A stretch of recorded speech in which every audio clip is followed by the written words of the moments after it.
virtual track. No looking in the rear view, there's no turning back. Every lap it's a battle, every corner's a fight. Precision in the daytime, adrenaline at night. The Grind Cup Series, championship and mission. The goal we all crave, speed and skill define the legends we raise. Racing in the Grind Cup, we're burning the turns. Throttle wide open, feel the engines churn. It's the heart of the league where champions rise. Pushing limits in the oval till we touch the sky. Plus the green flag to checkered, it's a razor thin edge. Pushing harder with each second, living on the ledge. Drafting on the straightaway, bumper to bumper. A split second mistake and you're going under. Pit stops, time, perfect strategy in hand. Every driver, every team takes a bold stand. In the world of esports, this is where we collide. The Grind Cup unites us with passion and pride. Racing in the Grind Cup, we're burning the turns. Throttle wide open, feel the engines churn. It's the heart of the league where champions rise. Pushing limits in the oval till we touch the skies. The tires screech, hearts pound, adrenaline's fire. Lap by lap, chasing that finish line desire. Rookies and legends all fight for the crown, but only one will take the title down. Every lap it's a battle, every corner's a fight.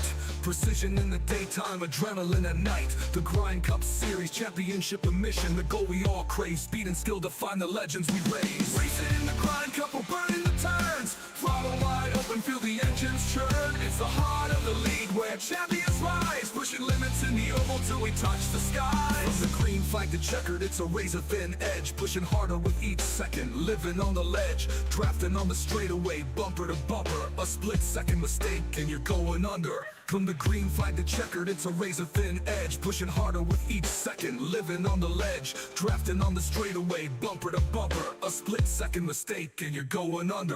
Pit stops, time, perfect strategy in hand. Every driver, every team takes a bold stand. In the world of esports, this is where we collide. The Grind Cup unites us with passion and pride.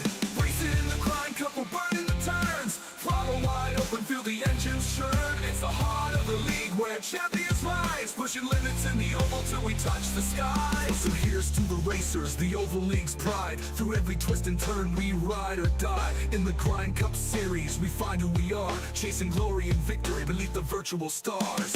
Racing in the Grind Cup, we're burning the turns. Throttle wide open, feel the engines churn. It's the heart of the league where champions rise. Pushing limits in the oval till we touch the skies. Racing in the Grind Cup, where legends are made.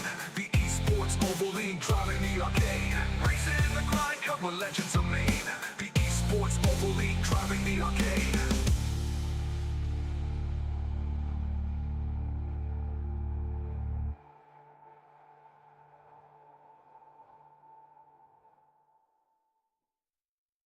Under the lights, engines roar, we're ready to go. The esports Oval League with the best ways to show. Grinding gears, chasing dreams on the virtual track. No looking in the rear view, there's no turning back.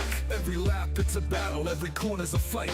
Precision in the daytime, adrenaline at night. The Grind Cup Series, championship and mission. The goal we all crave, speed and skill define the legends we raise. Racing in the Grind Cup, we're burning the turns. Throttle wide open, feel the engines churn. It's the heart of the league where champions rise. Pushing limits in the oval till we touch the skies. Plus the green flag to checkered, it's a razor thin edge. Pushing harder with each second, living on the ledge. Drafting on the straightaway, bumper to bumper. A split second mistake and you're going under.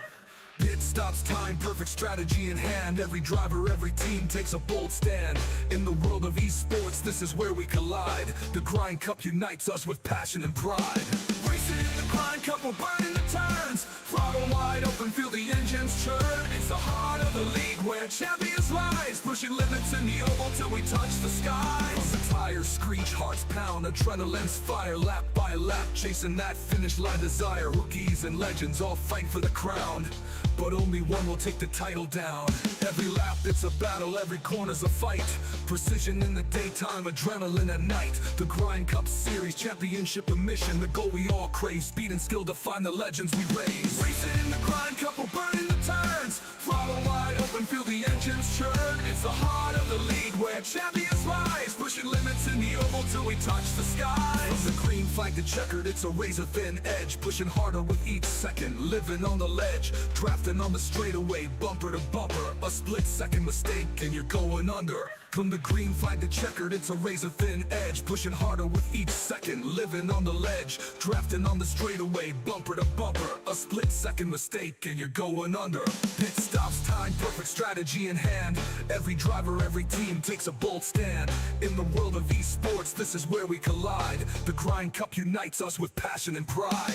Racing in the Grind Cup, we're burning the turns. Throttle wide open, feel the engines churn. It's the heart of the league where champions rise. Pushing limits in the oval till we touch the skies. So here's to the racers, the Oval League's pride. Through every twist and turn we ride or die. In the Grind Cup series we find who we are. Chasing glory and victory beneath the virtual stars. Racing in the Grind Cup, we're burning the turns. Throttle wide open, feel the engines churn. It's the heart of the league where champions rise. Pushing limits in the oval till we touch the skies. Racing in the Grind Cup, we're legends of mean. The esports Oval League driving the arcade. Racing in the Grind Cup, we're legends of mean. The esports Oval League.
Good evening, ladies and gentlemen, and welcome to the Flatout Racing Network's continued coverage of the 2025 season for the Esports Oval League's Grind Cup Series, as tonight we bring you the 17th race of the season at Worldwide Technology Raceway, also known as Gateway. 1.25 miles in length, a pair of uniquely banked corners, and 200 laps await these drivers here tonight in preparation for this race. Expect multi-groove racing, expect tire strategy to come into play, and while this racetrack is over a mile in length, in many ways it does race very similarly to a short track, just maybe with a little bit higher speeds. So it will be a very interesting race to see what happens here tonight as we look to see who's going to be able to conquer this racetrack just a stone's throw away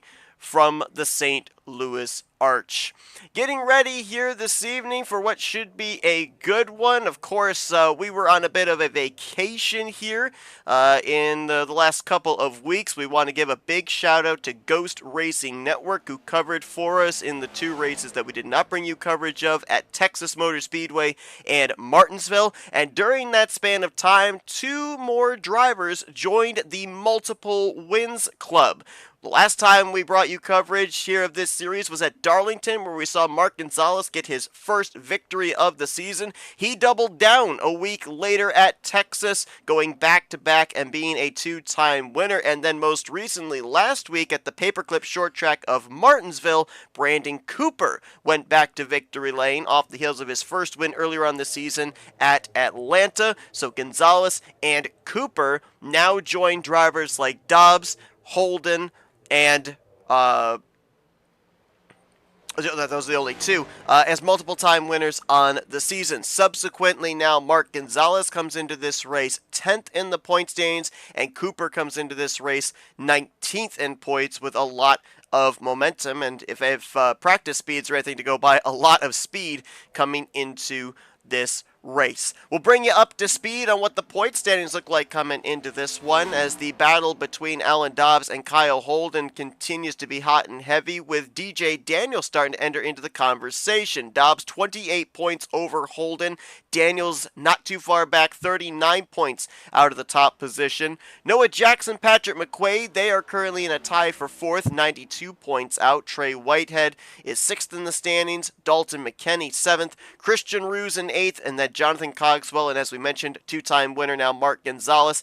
That is your top 10 in points. Right now, Brandon Cooper, Christopher Reese, they would be in the playoffs through their victories. Cooper 19th in points, and our Daytona winner for Christopher Reese is 20th in the standings. So right now, if I'm eyeballing this correctly, you would also have Jeffrey Kleinsma, Matt Mettler, Peyton Holland, and I believe Matt Davies as the drivers that would currently be in playoff positions. But we've just crossed the halfway threshold of the regular season. There is still a lot of racing left to go, including here tonight where Alan Dobbs is going to net his 4th pole on the season, and he'll be sharing the front row with DJ Daniels. Dobbs and Daniels may be the battle going into next week, as Kyle Holden, 2nd in points, is not in the field here tonight. We'll have 24 drivers that are going to roll off the grid here this evening in preparation for this 200 lapper. Stage 1 completion at the conclusion of lap 50. Stage 2's completion at the halfway point, lap 100, and then we will have 100 laps to finish this race out. Those stage points we've seen here during the course of this regular season, very important, specifically for those drivers in the middle to latter portion of our current playoff grid.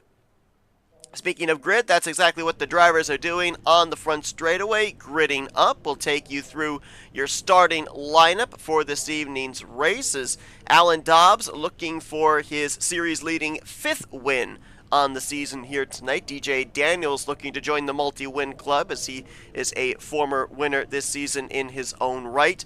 Our most recent winner, Brandon Cooper, going to share row number 2 alongside of a fellow Toyota in Peyton Holland. Rylan Faccianato and Noah Jackson going to make up row number 3. Noah Jackson, the highest running driver in the point stands that is yet to go to victory lane, 4th in overall points.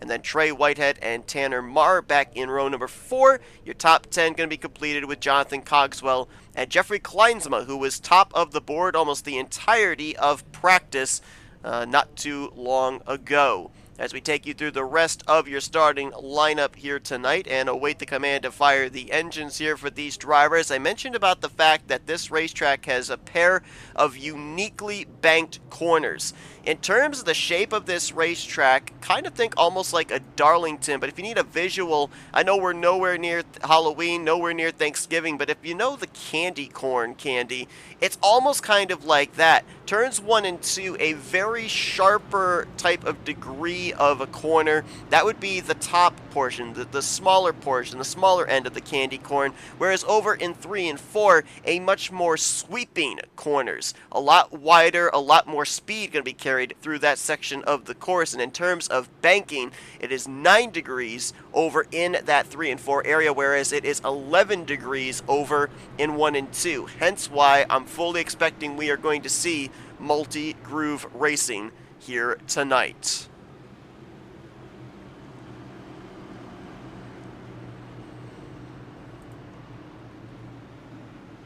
Well, Alan Dobbs, it's been a while since he went to victory lane back in the month of April. Dominated that month.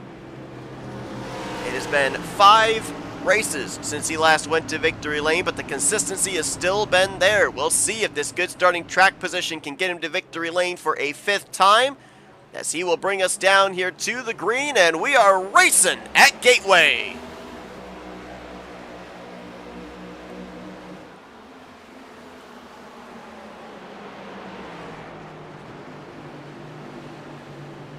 DJ Daniels tried that high line there.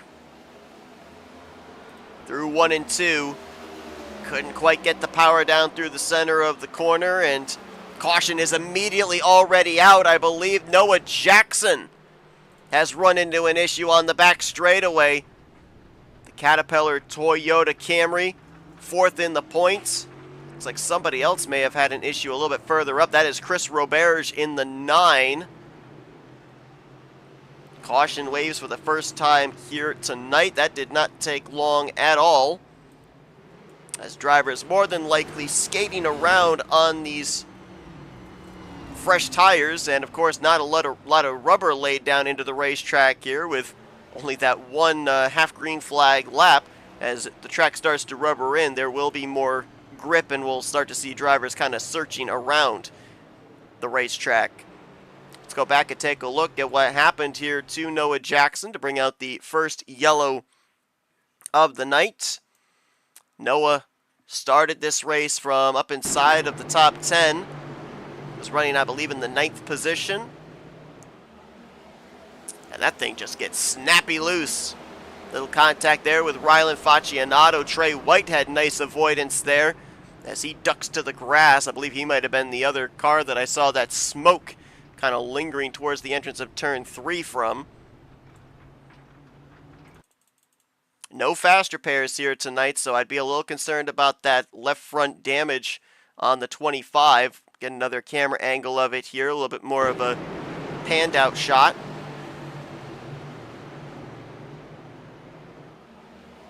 Yeah, that thing was in trouble even before he exited the corner.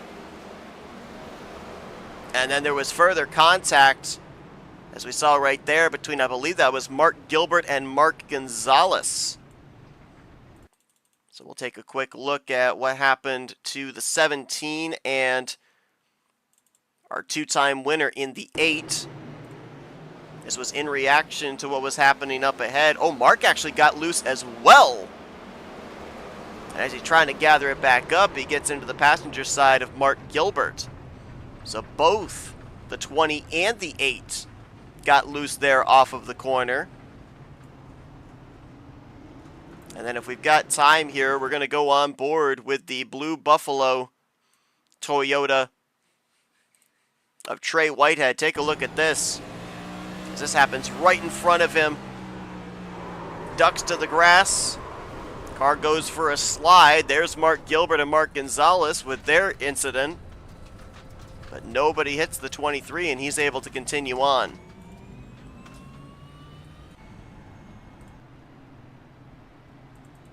So a very early yellow here at Gateway.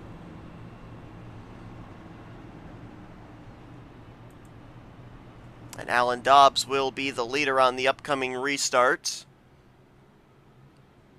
Looks like nobody came to pit road, even the drivers that were involved in those incidents. Jackson, Whitehead, Gonzalez, Gilbert, none of them came to pit lane here.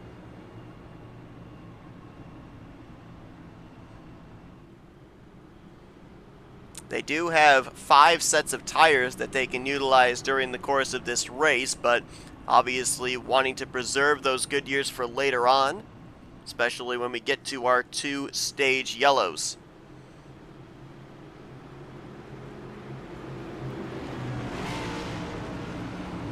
Pace car makes the shortcut onto turn number 4's exit to pit road.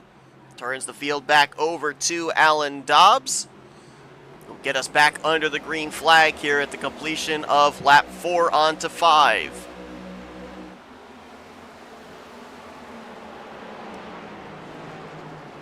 Pulls away from DJ Daniels. Peyton Holland is in trouble.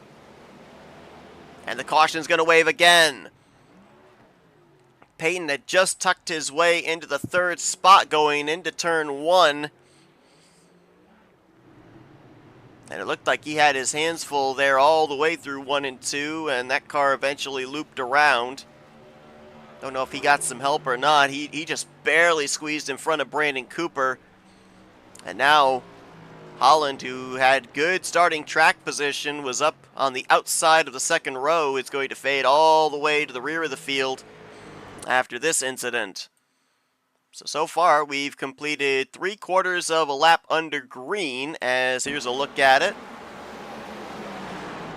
Gets to the outside of DJ Daniels, and just lack of grip up there in that outer groove. Kind of very similar to what we saw both Noah Jackson and Mark Gonzalez deal with on corner exit. Fortunately there for Peyton Holland, he gets the thing back down. It does not go up and make contact with the outside wall. Also fortunate that he was high enough up on the racetrack that nobody else made any further contact with him. Watch here again. Just looks like there's no grip up there right now. That upper groove is obviously not rubbered in yet. And drivers are trying to be aggressive on these restarts, and the track's just saying, no, not yet. Not ready for that.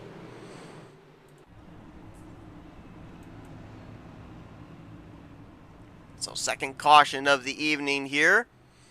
Alan Dobbs enjoying the view out in front here under these pacing laps. DJ Daniels, Brandon Cooper right now the top 3. Rylan Faccianato still sporting that left front damage from the earlier contact with Noah Jackson under our 1st yellow. Holds down the 4th position with Tanner Marr currently in 5th. Number of notable names that are not in the field here tonight. Brian Zimmerman, who's shown a lot of speed here the last few weeks, not in the field. We already documented about Kyle Holden.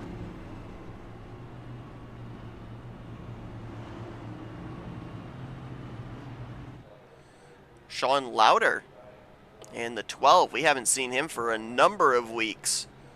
Was a driver that we were talking about first 5, 6, 7, 8 races about the consistency out of his Dark Horse Mustang, but he's made very few appearances here in the last month and a half.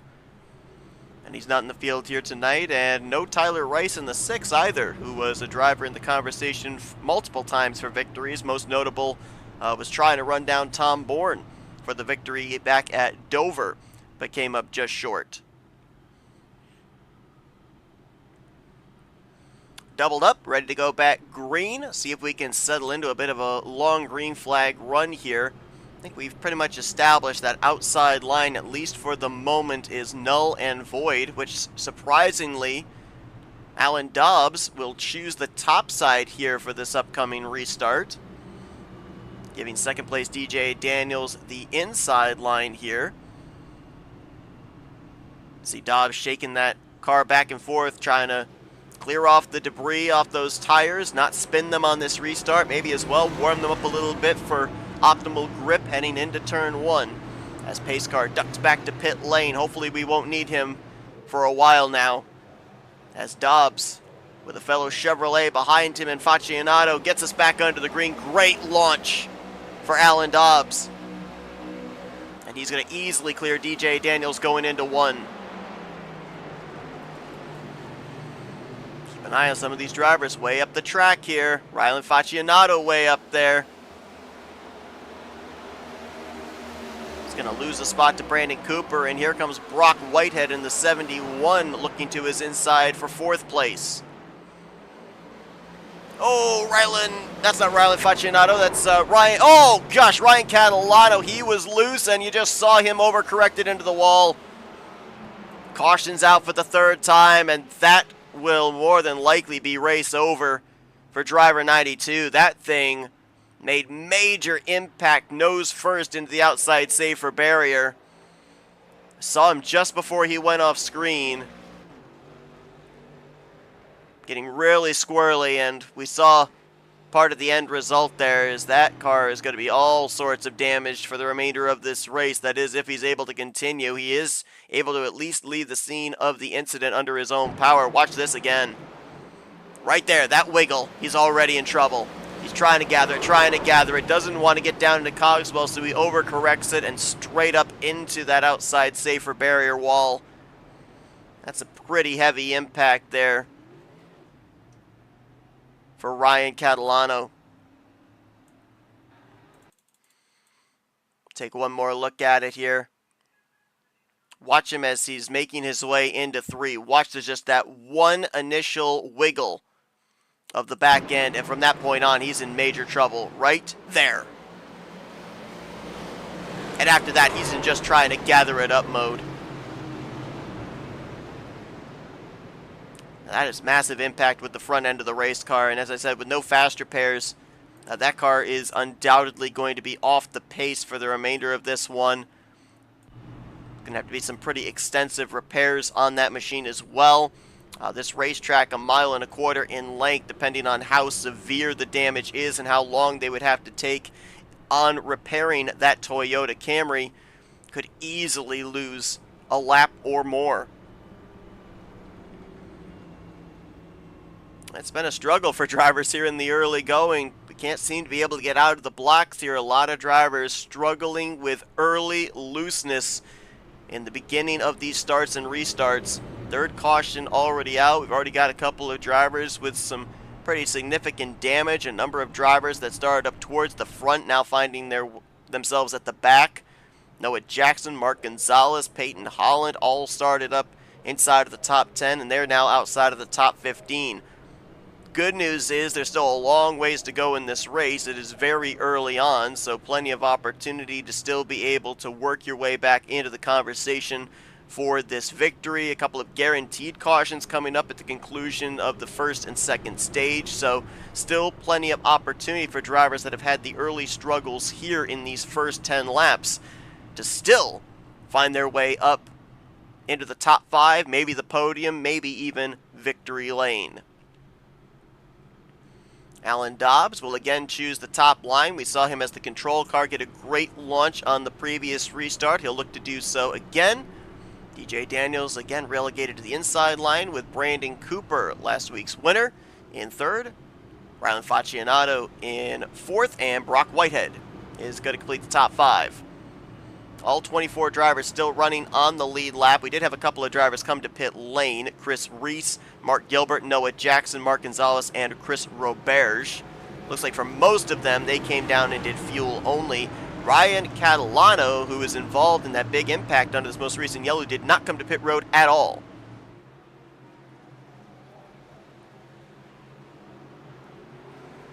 Another great launch for Alan Dobbs.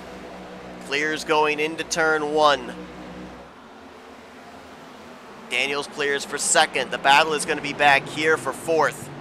Brock Whitehead will get by Rylan Faccianato. Jonathan Cogswell looking to take advantage as well. Whitehead clears himself across the nose of the Pepsi Chevrolet.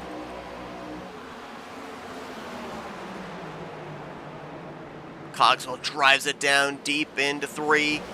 Couldn't get there. Here comes Tanner Marr looking to the outside through 3 and 4 on Cogswell for position. As trouble up ahead. Was that the leader? No caution. That was Alan Dobbs, who had an issue apparently off of turn 4. You saw the smoke. He saved it.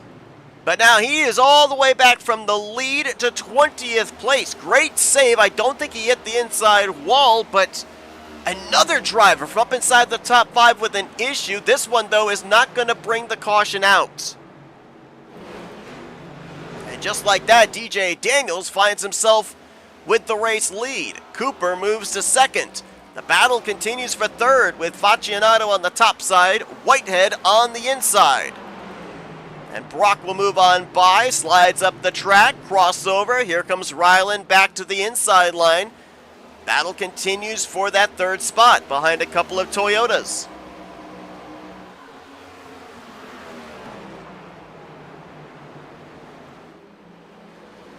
Faccianato is going to just clear ahead of Whitehead. Cogswell looking on. Tanner Marr, a former winner on the season, back at Talladega Super Speedway, and right behind him, a driver making his first start. I believe it's his first start of the season. Let me double check on that. He may have actually made his first start at one of the 2 races we didn't cover at Texas or Martinsville. That being the 2 of Scotty Stevens, and it looks like this is indeed his debut here tonight for the season. And he's going to go side by side with Tanner Marr. This is for P6.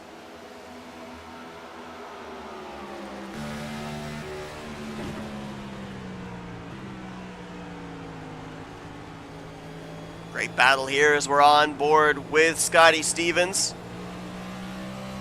who's made his way up 7 spots since the start of this race.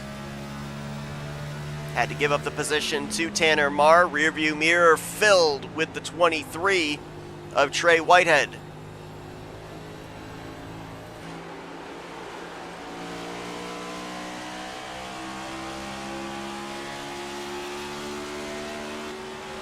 Let's check back in on Alan Dobbs after that spin. Half spin, I guess we could call it, off of 4 from the race lead. He dropped back to the 20th position. He has since made up 5 of those spots. There's trouble behind him. That was Mark Gonzalez in the 8 going around. And caution is going to fly.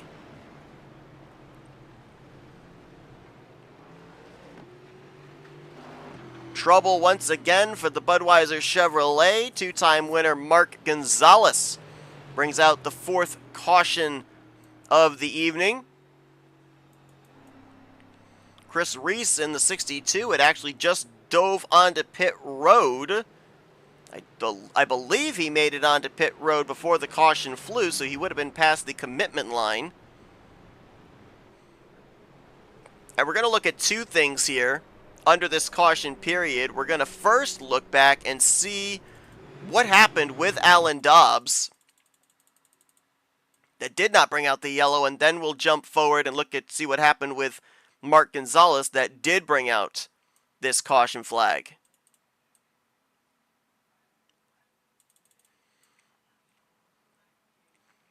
This was from the race lead.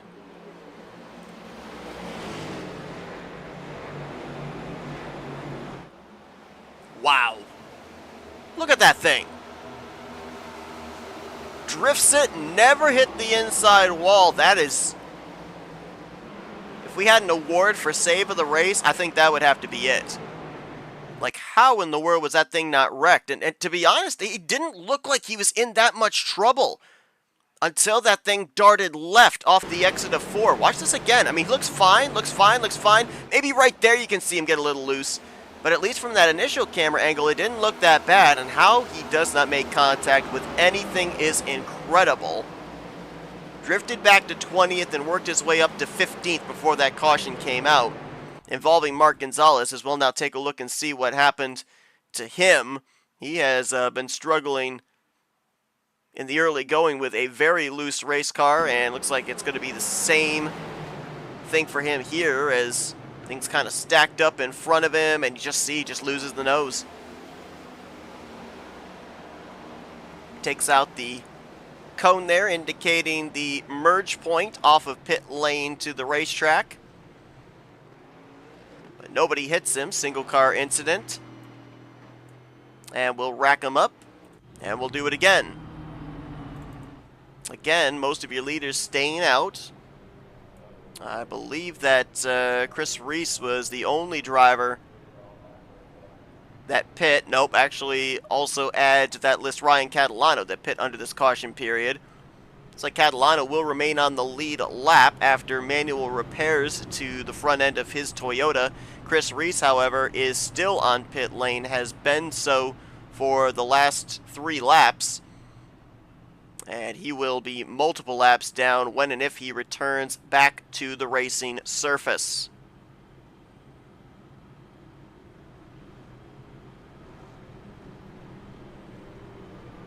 So a couple of Toyotas will get us back under the green about halfway through our first stage.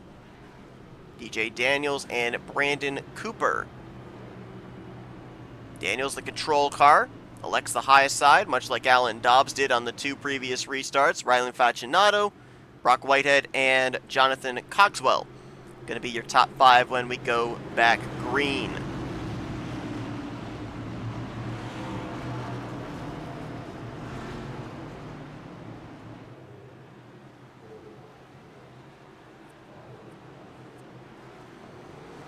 Daniels with a great launch. And he'll leave them stacked up. Well, was going to be for second, but Whitehead also a great launch himself. Going to get around Cooper for the runner-up spot. Cooper back to third. And caution's going to wave again. Patrick McQuaid has had a problem. And that's over in 1 and 2. That car's gotten up into the wall with the left rear quarter panel. New look here this week. The Nutrition Den sponsorship on that Chevrolet. Looks like there is also some damage on the left front fender, so that car may have slid up and made contact with both ends of that race car into the outside wall.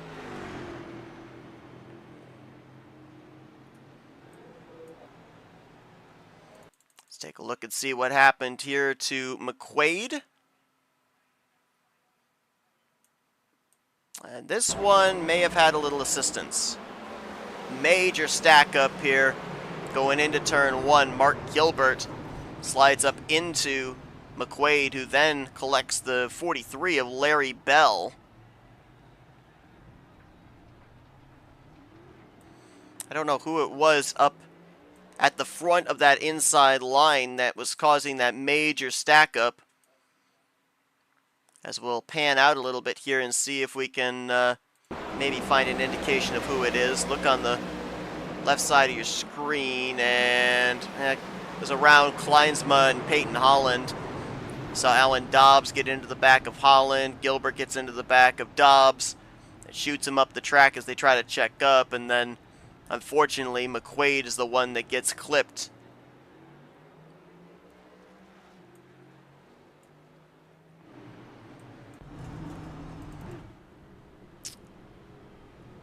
Now, cautions breeding cautions here in the early going of this one here tonight from Gateway. Next week, these drivers will be heading to the Bluegrass State, as we'll be gearing up for 1.5 mile racing from the Kentucky Speedway. It's going to be the 4th of our specialty races, if you will. Back at Auto Club, we had the Looney Tunes based race cars. Back at Pocono, that's what it was. We had the sports-themed liveries. Darlington, of course, back in the middle of May. We had the throwback schemes, and next week at Kentucky, it will be the Children's Hospital theme. So looking forward to that one. It'll be the 4th of 8 specialty races that we'll have here this season. A little precursor as to what some of the other ones will be later on this month at Michigan. We will have the superhero/villain theming. In July 9th, at Charlotte, we will have the Patriotic Schemes. We'll also, the week before that, on July 2nd, have the a special theme for the Charlotte All-Star Race, and then on July 16th at Nashville Super Speedway, we will have an appropriately themed music-based liveries. So looking forward to all of those specialty races continuing next week at Kentucky. Now halfway through our first stage here tonight from Gateway. Sun starting to disappear behind the horizon. As we start to enter into nighttime conditions and the track cools down, may allow for a little bit more grip here. Might be what these drivers are kind of trying to wait out here in the early going. As green flag back in the air, DJ Daniels will lead us back into turn 1. Brock Whitehead drives it deep there. May have lost the nose a little bit. Opens up the door for Brandon Cooper, who's a little squirrely on that inside line off the exit of 2. Cooper will move into the runner-up spot. Tanner Marr looking on in 4th. Toyota 1, 2, 3 right now in the early going. Then a Chevrolet, another Toyota. Scotty Stevens is right now the highest running Ford in 6th place. Trey Whitehead trying to make it 1, 2, 3, 4 for the Camrys as he'll look to the inside line on Tanner Marr. Can't quite make that work in that tighter 1 and 2. Couldn't get the throttle down. Tanner Marr was able to on that top side, as now Stevens will jump to the outside line here through 3 and 4. Opens up the door for Rylan Faccianato to maybe try and pick up a spot. Can't do it. Good battle behind them. Dalton McKenney and Jonathan Cogswell. This is for 8th. Noah Jackson, who spun from up at the front of the field, that brought out our first caution. Trying to work his way back forward. He's now cracked back into the top 10, currently P9. Mentioned about the fact he is the highest running driver right now in the point standings that does not yet have a victory behind Alan Dobbs, Kyle Holden, and DJ Daniels. 92 points out of the points lead.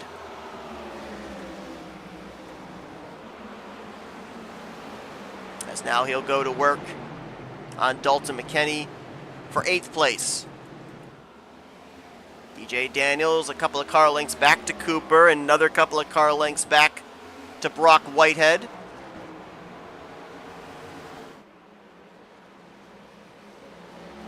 See the difference in the lines right there through 3 and 4. A full groove lower by Brandon Cooper, and look at the ground he was able to close up on the race leader. See how he approaches 1 and 2. You can hear the downshift there by DJ Daniels going into turn 1. Little feather of the throttle, waiting for the back end to plant. Back up through the gears here in preparation for 3. Let's hear if he downshifts in 3. Yep.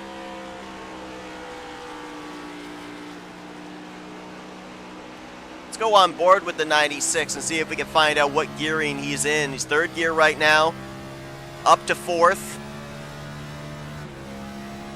Oh, he doesn't let it ride the chip. He actually does shift up to 5th gear just before the corner, and then a double downshift to 3rd through 1 and 2. See what he does off of 2 and onto the back straightaway. Back up to 4th. Does he blip 5th again? No, that time he rode the chip, and the caution is out.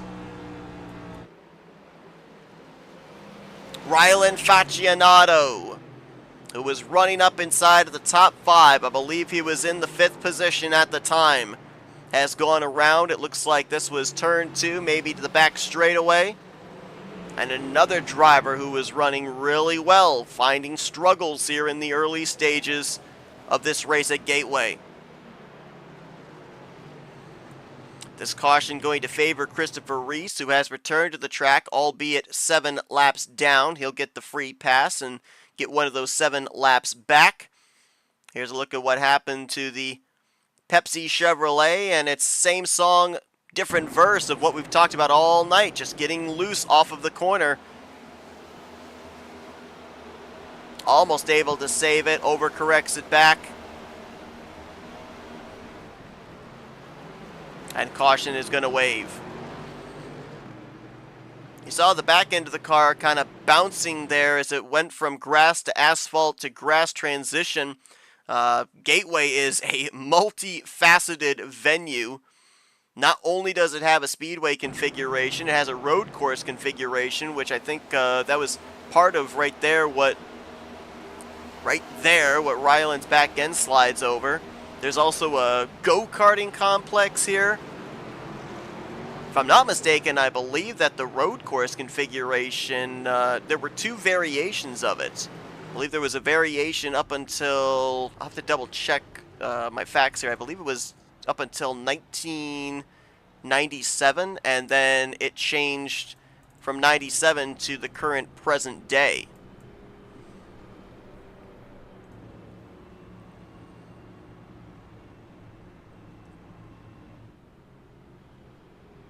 Yeah, that is correct. So it was actually from 1985 to 1995.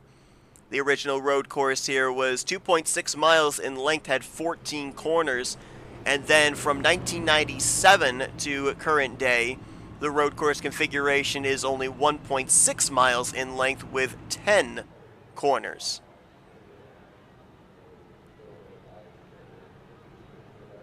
This racetrack obviously has the road course configuration, it has the oval configuration, it also, as I mentioned, has a kartplex, which is a little over a half mile in length, 11 corners, and it also has a dragway, which is about a quarter of a mile in length. So there's everything here at Worldwide Technology Raceway.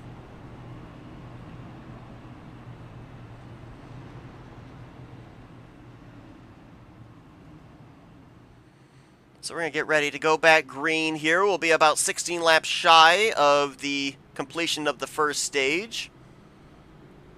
Gateway, one of the few tracks that has a corporation name attached to it, Worldwide Technology Raceway. Of course, Charlotte Motor Speedway used to be Lowe's, and most recently the announcement that Atlanta Superspeedway is now Echo Park Speedway. Not sure how many people are going to adapt the name of that track in everyday NASCAR speech. I believe that's always going to be Atlanta, but was it a 6-7 year contract where that track's going to now be known as Echo Park Speedway? I'm not certain. One thing I do know for certain is we're going back green. DJ Daniels up through the gears, going to lead them into turn 1. Cooper will look to slot into second. Battle will be for third. Tanner Marr and Brock Whitehead side by side. Scotty Stevens right there as well, pulls alongside of the 71. That'll be for fourth. Trey Whitehead looking on in the 23. 3 wide behind them. Noah Jackson on the bottom. Cogswell way up top side, shooting up the middle. Our pole sitter, Alan Dobbs. And Mark Gonzalez just behind that as well.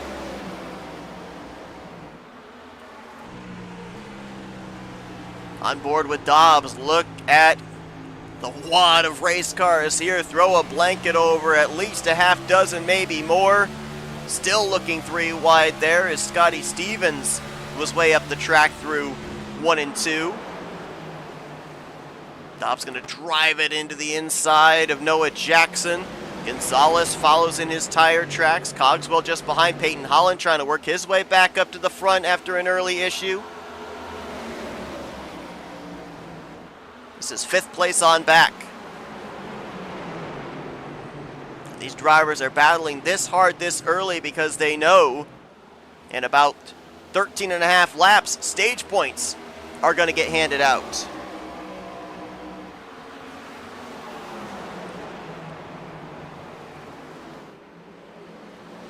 DJ Daniels leading the way right now with Brandon Cooper hounding him. DJ, if he's able to hold off the 54 here and pick up the stage victory, that would then move him to second on the season in terms of stage wins. It would be his 7th stage victory on the season, as I believe we've had trouble. Caution is out. Brock Whitehead in the 71. Another driver from inside the top 5 has had an issue. He was running at the time in 4th. But just to finish my my point there, for DJ Daniels, he's looking for his 7th stage win on the season, which would put him only 1 behind his teammate Kyle Holden, who has 8, and would break the tie between him and Alan Dobbs, with both of them currently sitting at 6. Now, the biggest problem for the drivers here tonight has been the racetrack. Here's a look at what happens to Brock Whitehead. He spent about 2/3 of that set of corners trying to keep that thing from spinning out. That thing was slideways from the center of the corner to the exit.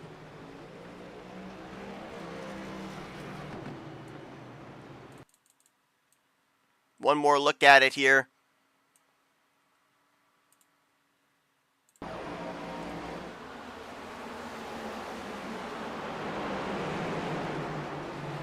I don't know if there was contact right there. Trey Whitehead drove it deep and was almost into the back bumper of Brock. Little Whitehead on Whitehead contact potentially there. I don't know if that might have helped assist getting the 71 out of shape. Also, if there was no contact, could have very well taken Brock's attention out of the windshield to his rearview mirror, and he may have missed his braking zone or had something different in trying to make sure he didn't get run over. Let's see if our aerial view shows us if there was any contact or not. It certainly looks like there was. It looked like the 71 kind of got propelled forward a bit there, and that might have caused him to carry more speed through the center of the corner, causing that car to get loose.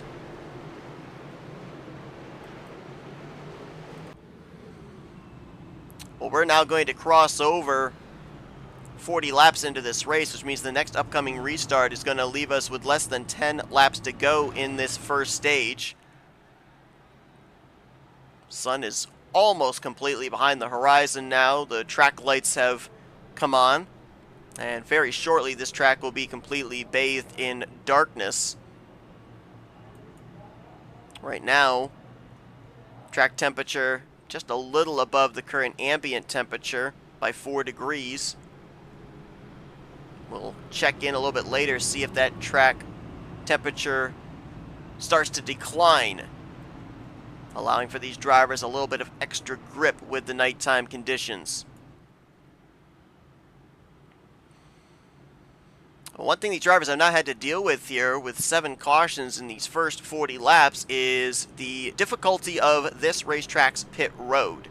We see the pace car constantly diving onto pit lane just before the exit of turn 4, right at where the attenuator wall is separating pit lane from the racetrack. However, if you look as they make their way here into 3, you will see right there is going to be a split off. There you see the grass strip splitting off the racetrack from the access road. Now, I watched a number of drivers during practicing green flag pit stops. They have to take that access road in order to get onto pit lane. You cannot pit directly out of turn 4. And with not much banking on that access road and the amount of speed that you can potentially carry, that could make things very sketchy later on this race if indeed we see a cycle of green flag pit stops take place. Green flag back in the air. 10 laps to go here in the first stage.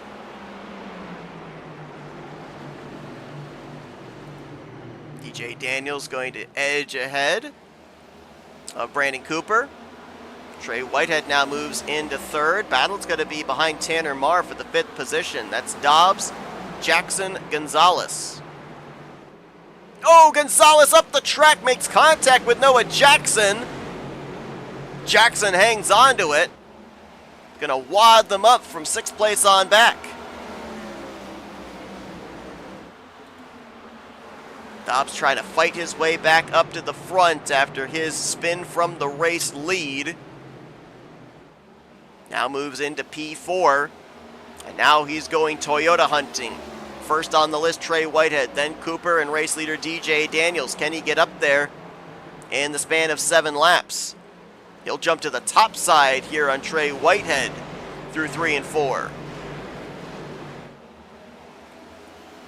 Behind them, Jonathan Cogswell, Mark Gonzalez nose to tail, trying to get up there to Noah Jackson, make it a 3-car fight for P6. Peyton Holland in the conversation here as well. And Matt Davies right now trying to hold down the final spot inside of the top 10. Dalton McKenney will move to his outside to pick up that position. This is the fight for the final stage point here. Coming to 6 laps to go in stage 1. DJ Daniels still leads, but his back bumper is full of that Interstate Batteries Toyota Camry and Brandon Cooper, and caution is going to wave. Mark Gilbert is in trouble on the front straightaway. We will have to await and see if this may be the stage ending yellow, or will we be able to rack them up in time for maybe a 1 or 2 lap shootout. Lot of damage on the KFC Dark Horse Mustang. You can see right there that left front quarter panel just above the wheel well flapping back and forth. Looks like he may have made some contact maybe with the inside wall, as we'll take a look back and see what happened. These cautions continue to help Christopher Reese, as he will now be 4 laps down.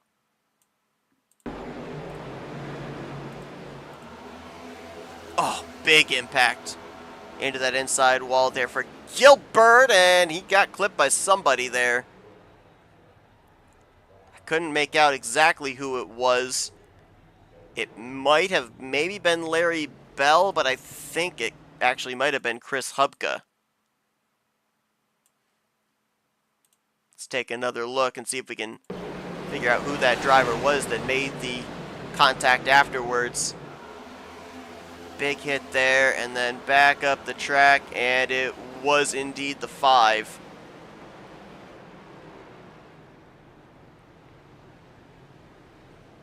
And now we await to see if this is going to indeed be the caution that's going to end the stage or not. I would assume the answer is no. The clear indicator is your race leaders are not coming down pit road with pit lane open. So it looks like we will get the lights out before we get to lap 50, and we will still try to race to the conclusion of stage 1. This could be a very wild conclusion to this first stage, as DJ Daniels, Brandon Cooper, Alan Dobbs, Trey Whitehead, Tanner Marr are your top 5. For Dobbs and Daniels, they're looking for their 7th stage win on the season. For Trey Whitehead, he's looking for his 3rd. And for Brandon Cooper, he is looking for his 1st. Despite the fact that he has 2 victories on the season, he is yet to win a stage here in 2025. Tanner Marr, our winner from Talladega, he currently is looking for his 2nd stage victory.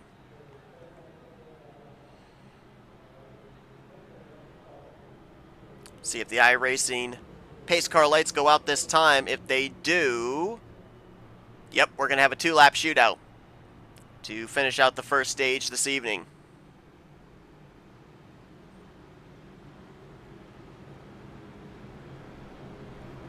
Well, FRN's been on vacation the last couple of weeks. Tomorrow night we resume the coverage of the 65th season of the Rolling Thunder Gaming Talladega Challenge Series. I believe that the Bracket Challenge begins tomorrow night as well, if I'm not mistaken. Drivers will be at the high banks of Talladega Super Speedway. We'll be bringing you coverage of that starting at 9 p.m. Eastern Standard Time. The last 2 weeks that we have not covered the series has seen Jeremy Jeffries and Tim Nofsker go to victory lane, joining Chuck McClure and Ulysses Sandoval, locking themselves into this season's playoffs through trips to victory lane. Race 5 tomorrow night at 9 p.m. Eastern Standard Time right here on the Flatout Racing Network.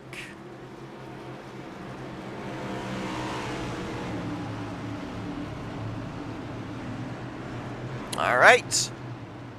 2.5 miles to figure out who's going to get the stage victory, a valuable playoff point. DJ Daniels, the control car. Trey Whitehead ready for that restart as well. Daniels will leave him side by side for the runner-up spot. A wall of Toyotas in front of Alan Dobbs. Cooper trying to clear for second place. Right up to the back bumper, gets loose there off of turn 2.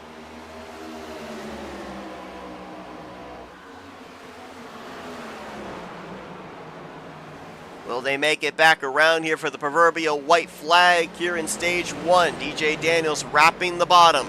Cooper is right there. Dobbs within striking distance. Jackson's worked his way up into the top 5. Cooper trying to back up the corner there. Saw that car get loose.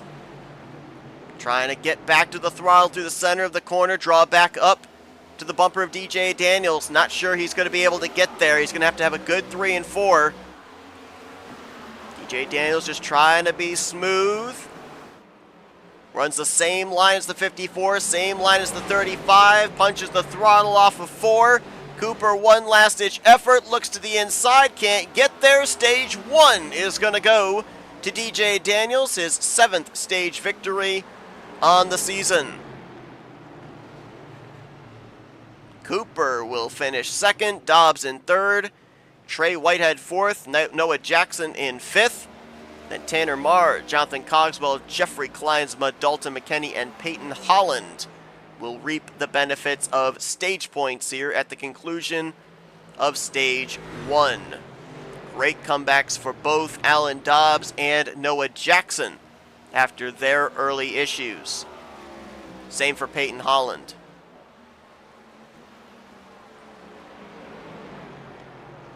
Well, pit road's going to be a busy place. I believe 11, 12 drivers did not pit during the course of this entire first stage. Few drivers actually did come to pit lane that finished up here inside of the top 10. Alan Dobbs was on pit road about 28 laps ago. Noah Jackson was on pit road 45 laps ago. Dalton McKinney, who finished inside the top 10, was on pit lane 19 laps ago. So will we see any varying strategies of drivers flipping the stage? Doesn't look like that's going to be the case. Looks like most everybody's coming down pit road. We do have a couple of drivers playing an alternative strategy. Chris Roberge appears to be one of them. Roberge was last on pit road back on lap 40. So he's going to try and flip the stage for some track position here, beginning stage number 2. As DJ Daniels and most of the rest of the field going to come down pit lane here. For most drivers, they're going to be taking on their first of 5 available sets of tires.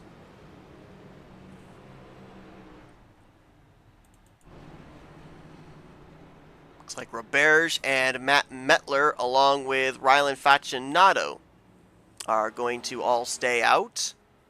Facinato was last on pit road on lap 47. And Matt Mettler was last on pit road, lap 33.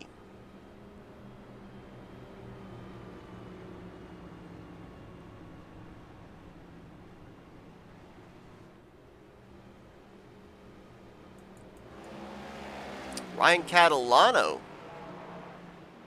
winning the battle off of pit road. Scotty Stevens coming out behind him in 2nd. I believe those are 2 drivers that also were on pit lane just prior to the conclusion of this first stage, and they went with fuel only. DJ Daniels and company, who all went with 4 tires, are going to come out 6th on back with Daniels, Cooper, Dobbs, the first 3 of the 4 tire stops coming off of pit lane. So varying strategies here at the conclusion of stage 1 to the start of stage 2. Stage 2 will run until the completion of lap 100, which will get us to halfway. And then the 3rd and final stage will run 100 laps in total.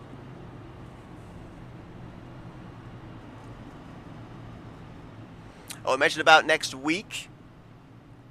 Continuing on the 2025 season here for the Grind Cup Series, we will be at the Kentucky Speedway for the Children's Hospital-themed race.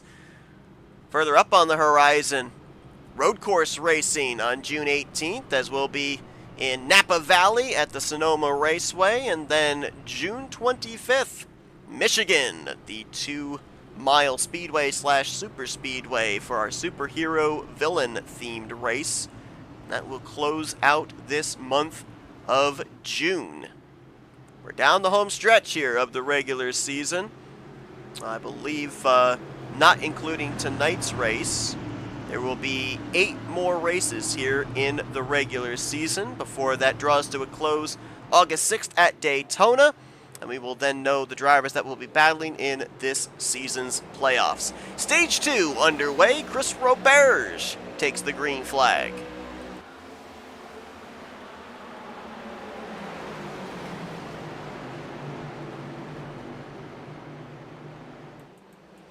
Great jump there for the 9. Oh, trouble in the back! Can they save it? Scotty Stevens, and is that the 54, Brandon Cooper, into the inside wall? Caution's out. As Cooper comes back up onto the racing surface. Last week's winner from Martinsville. In trouble along with the 2 of Scotty Stevens. I think Stevens was able to keep going. Cooper was not. And our 10th caution is going to wave here tonight at Gateway. Cooper came off pit road in 7th for this restart. Here's a look at it again. Just after the green flag for the restart. Watch how this culminates through 1 and 2.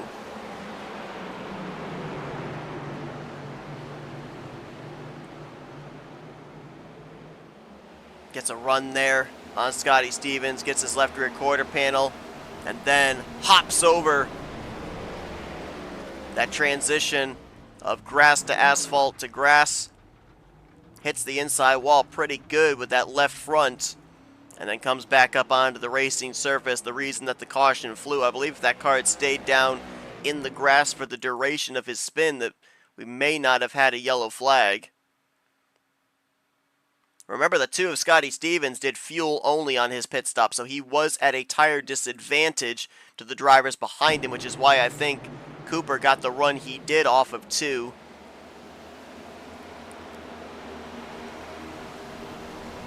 That's pretty good contact there with the entire left side of that Toyota.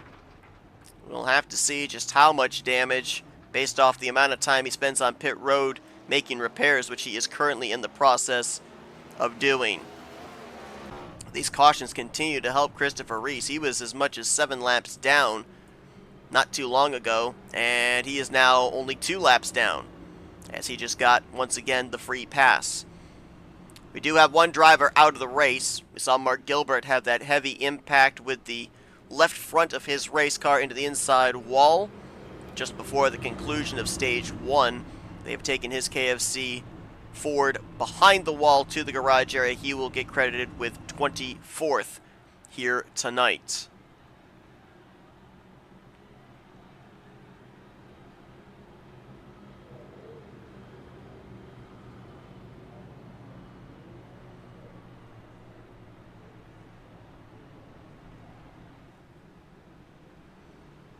Well, Chris Roberge, the strategy to flip the stage, so far so good. Was able to get a good launch.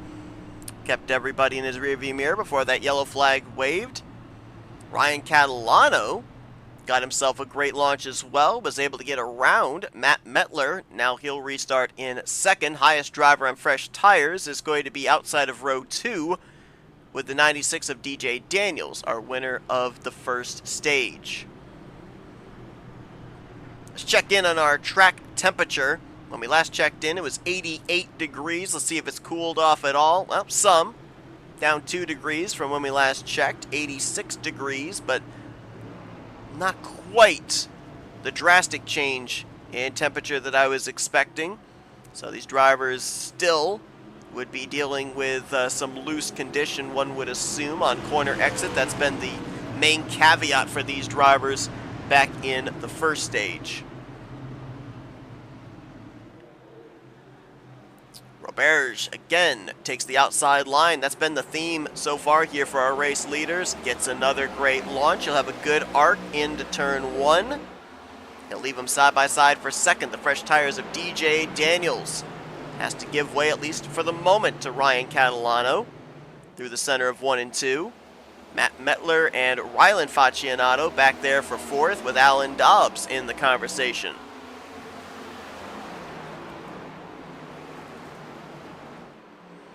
DJ Daniels going to have to be patient here with these drivers ahead of him that are on older tires.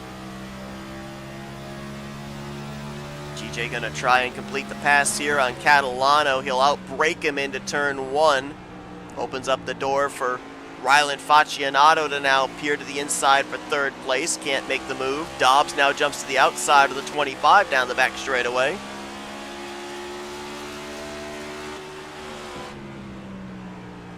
Now DJ Daniels sets his sights on the race lead, working over that Monster Energy Chevrolet of Chris Roberge. You saw him get a little loose there. Roberge off of turn 4.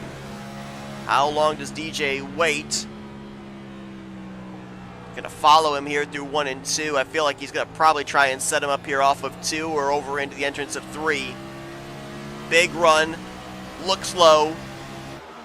He should have him down here into the sweeping wider turn 3 entry.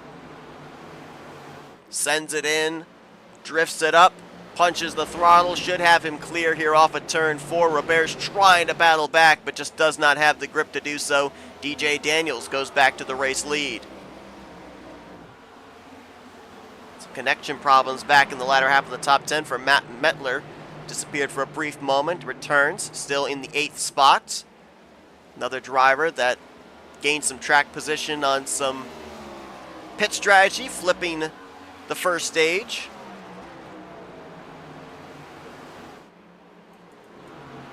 Brock Whitehead, we've been documenting drivers that have had some issues in the early going of this race. He had a spin off of turn 2 earlier on, and now he's trying to get back up here into the top 5, running behind Ryland Faccianato. Now looks to his inside for that 6th position. And Patrick McQuaid, who we also saw have an issue when he got spun over in the entrance of turn 1, he is making his way back forward, back up into the top 10, currently in 9th. Actually, correction, make that 10th, as Chris Roberge is having some connection problems, and it's fluctuating our top 10 running order. Dalton McKenney to his outside now. This would be the 9th position under contest. Well, 9th or 10th, depending on if the 9 car wants to continue to remain on the track or not. They're trying to make their way around Matt Metler, who is on older tires. Mark Gonzalez, 2-time winner, trying to break back into the top 10 there, the Budweiser Chevrolet. McQuaid and McKenney will put Metler in the rearview mirror, at least for the moment. Looks like Roberge may have completely fallen out, as he is currently not being scored on the racetrack.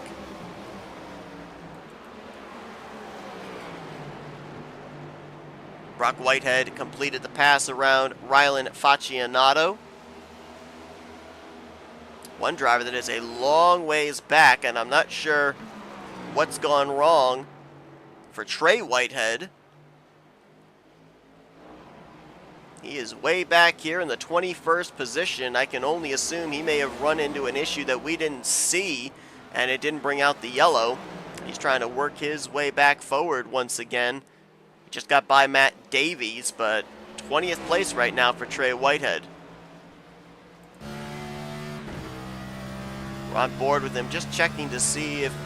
I don't think he'd be this far back trying to save fuel.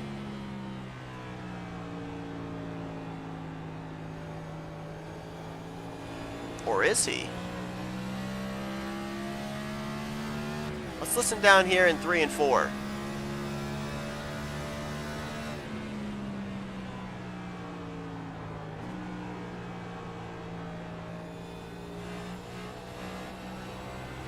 I think he's saving. Are we that close on fuel, making it to the conclusion here of stage 2? Just listen to how long he's out of the throttle. Very slow in picking up the gas. Let's jump up to DJ Daniels. Listen to him through the corner. How long is he out of the throttle for us? He's got Dobbs on his back bumper.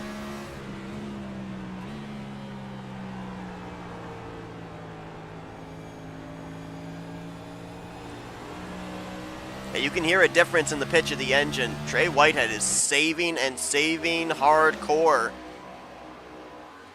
Maybe feeling that finally the grip's starting to come in. Drivers are starting to have a little more stability with their race cars. We may be settling into a long green flag run, and if that is the case, a number of these drivers would have to come to pit road before the conclusion of the stage, and Trey could maybe snipe himself a third stage victory on the season. The problem right now for Trey Whitehead, though, is he is losing ground to the leaders. They are right now about half a racetrack behind him. So technically the 23 would be about half a lap down as the battle is on for the lead. Alan Dobbs has finally found his way back to the front. DJ Daniels going to try to cross him over, but Dobbs will take the point after starting on the pole, spinning from the race lead. DJ Daniels led in the duration of Dobbs trying to work his way back forward, and now Dobbs takes back over. Noah Jackson trying to close up on these two as well. Brock Whitehead and Rylan Faccianato, they continue a spirited battle for fourth place. Just moments ago, Faccianato got around Whitehead, and Whitehead passed him back.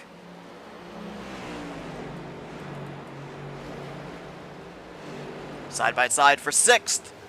Coxwell looking low on Ryan Catalano. Catalano doing a good job here. There's not much in the tire deficit between himself and the drivers around him. I believe there's about 6 or 7 laps.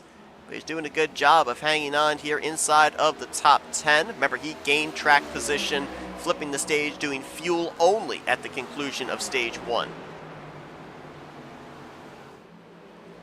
Also remember, this is a car that was nosed up into the safer barrier here through 3 and 4, and I thought pretty much was done for the day. They spent a lengthy amount of time on pit road getting that car repaired. He managed to stay on the lead lap, and that thing is still competitive. It's a great job of sticking it out, not giving up for Ryan Catalano, who right now is holding down a spot inside the top 10, currently in P8. Update on Chris Roberge. He did indeed fall out of the server. He has returned, albeit now 3 laps down in the 23rd position, one of 2 drivers that are off the lead lap. As DJ Daniels drives it up to the right rear quarter panel of Alan Dobbs. Chris Reese, the other lap down machine, currently 2 laps down. Remember, he was 7 laps down earlier on this race, but multiple cautions and lucky dogs getting him closer and closer to getting back on the same lap as leader Alan Dobbs. Gonna be some traffic for the leaders to have to deal with here in a moment. That is Matt Davies in the 32, last car on the lead lap in the 21st position.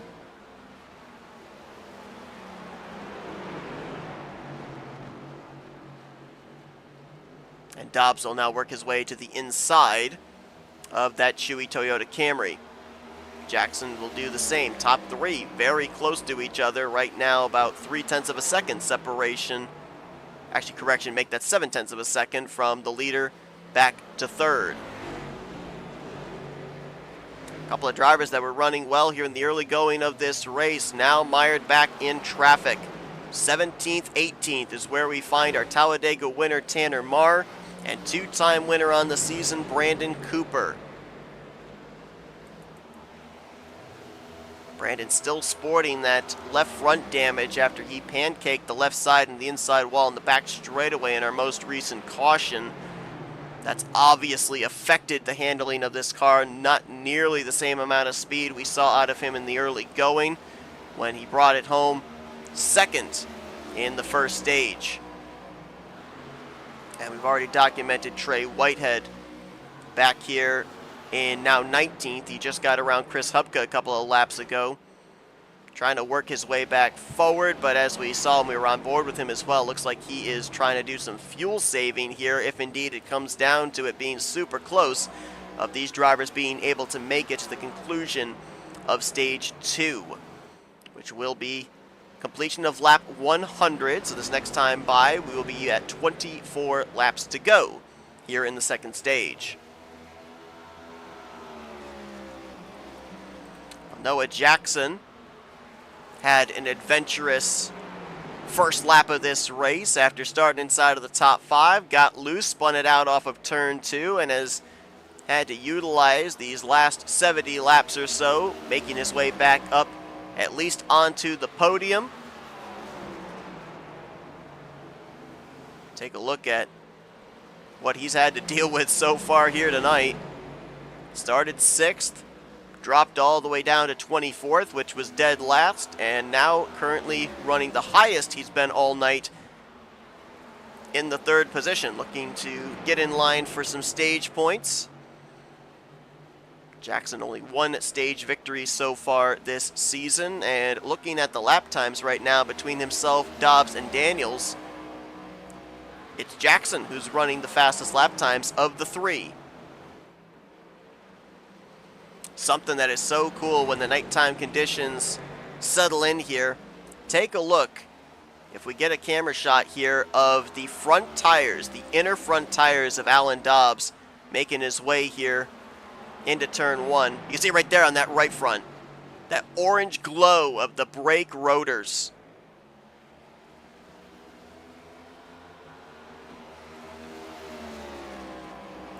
Battle may be on for second here before it's for the race lead. Jackson has closed up on DJ Daniels.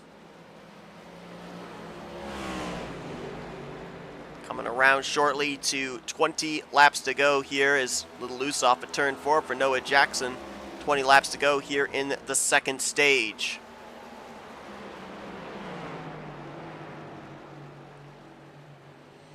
Matt Davies saw go a lap down. That is not what Christopher Reese wanted to see. That currently takes him out of the lucky dog position.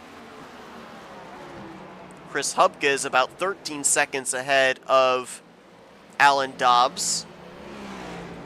We'll keep track of the lap times here. Hubka might go a lap down near the close of this stage, but I don't believe that the next driver ahead of him, Brandon Cooper, would go a lap down before then. So Hubka would either finish the second stage on the tail of the lead lap or be the first car 1 lap down and get the free pass, depending on what the gap's going to be here consistently each lap.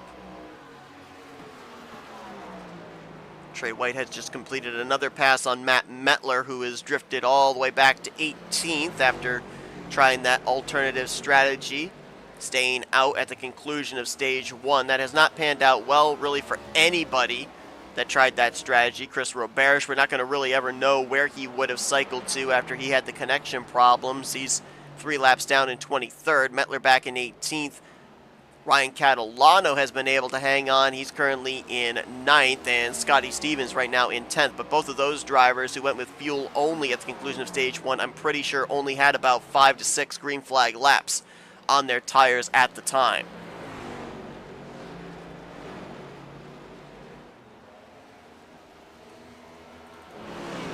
Fourth place in the closing stage of stage 2, Brock Whitehead and Mark Gonzalez.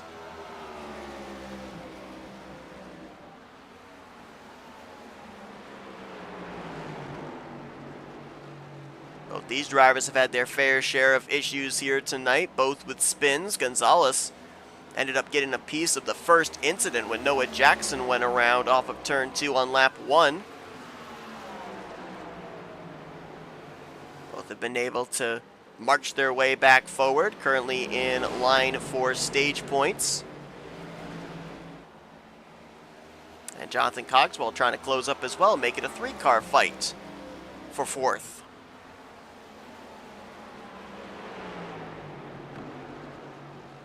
Not much else going on in terms of battling inside of the top 10, maybe outside of this battle for 7th. Dalton McKenney all over the back bumper of Rylan Faccianato. You can kind of see they're in their own little zip code right now. Bit of a gap to the nearest car in front of them, about 1.5 seconds, and then a gap back to the nearest car behind them, 2 seconds back to Ryan Catalano. So kind of a mono-e-mono here for P7 in the closing stages of stage number 2. Gonzalez to the inside of Whitehead. You saw that car get loose. You saw the nose shift there on the exit of 2. Had to breathe the throttle. And Whitehead will hold him off for the moment. That side-by-side dragged back both of those cars and brings Cogswell into the conversation. Another attempt off of 4 by Gonzalez. How deep does he drive it into turn 1 to maybe try and slide job his way by? He moved the 71 up the track. He is going to get the dime in the corner, and Gonzalez will move to 4th. Whitehead's job is not done. Now he's under fire once again, this time by the 27 of Cogswell. Cogswell now the highest running Ford in the field, in the 6th position. Scotty Stevens, for a good portion of this race, was the highest running Ford. He's currently holding on to that last spot inside of the top 10. Looking for some stage points here is, wow, big drive deep into turn 1 there by Cogswell. Almost into the back bumper of Brock Whitehead as this battle continues on. This is the best battle right now inside of the top 10 as Dobbs have been able to open up 1.5 seconds back to DJ Daniels. Another 3-4 car lengths back to Noah Jackson. With 13 to go in the stage.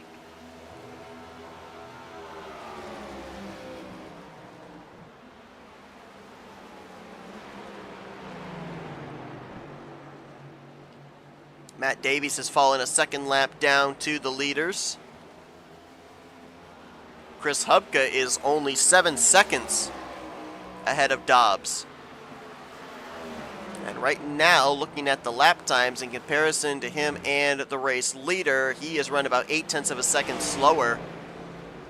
If my math is correct, Dobbs will have him nearly passed by the time they come around to the green and white checkers. Looks like that battle is settled out. This is an exchange for 10th place. Patrick McQuaid just got around Scotty Stevens to move into a stage garnering position. And he might have the tires to get up here and pick up another spot on Ryan Catalano. This would be for 9th.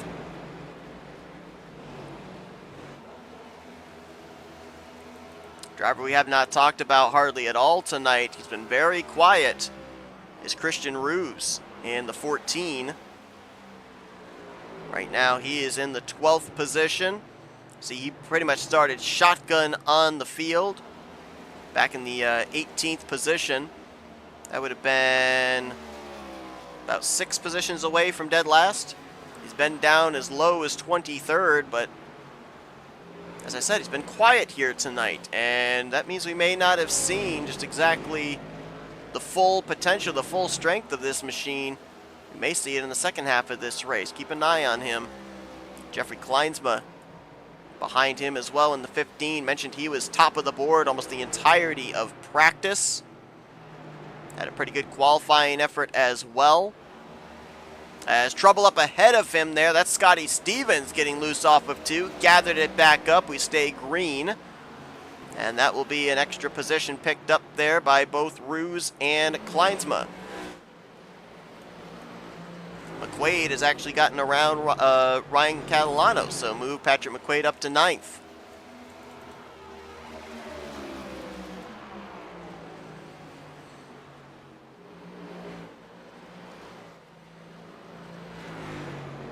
Alan Dobbs continuing to tick laps away here, this time by 8 laps to go in stage 2. We saw DJ Daniels break the tie of 6 stage wins each between himself and Dobbs, picking up the victory in the first stage.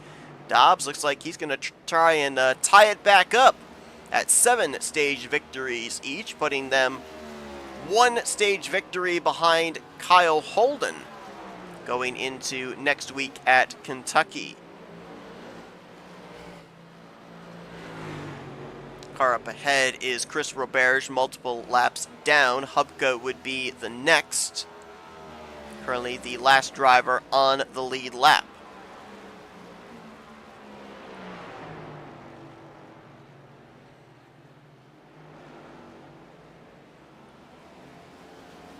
Noah Jackson's trying to close up on DJ Daniels for second. Battle for fifth. Brock Whitehead still has his hands full with Jonathan Cogswell. We've also got a battle potentially brewing for 8th place as McQuaid continues to charge forward. He's about to put some pressure on Rylan Faccianato for the 8th position as Cogswell drives it deep into 3.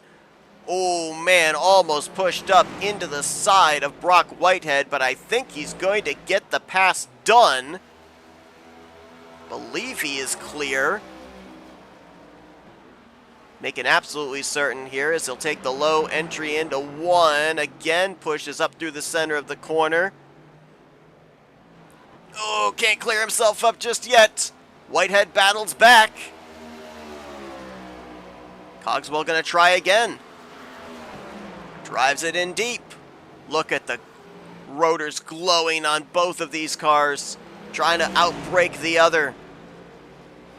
They'll be dead even off of 4. That outside line advantage still going to Brock Whitehead through the center of the corner off. He'll keep the spot at least for the time being. Great battle here for the 5th position. Nice center of the corner by Cogswell. Back dead even. He might get him here in 3. Sends it in. Does he slide job it up? Yes, he does. Gets up into the lane right across the nose of Brock Whitehead. And Cogswell will move up into the 5th position. Beautifully set up, beautifully executed. A little bit of traffic there. Brings Noah Jackson onto the back bumper of DJ Daniels for 2nd. This is taking place nearly 4 seconds behind the leader, Alan Dobbs. Matt Mettler was the car they had to get around, and that allowed Jackson to close up on the 96 with a little less than 3 laps to go.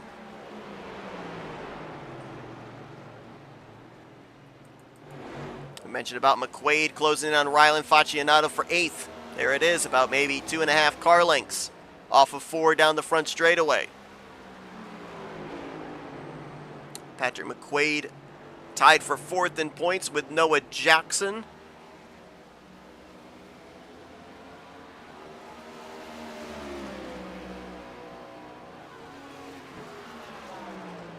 Doesn't look like he's going to be able to close up the gap enough here, as Alan Dobbs this next time by is going to hit the proverbial white flag for the conclusion of this stage.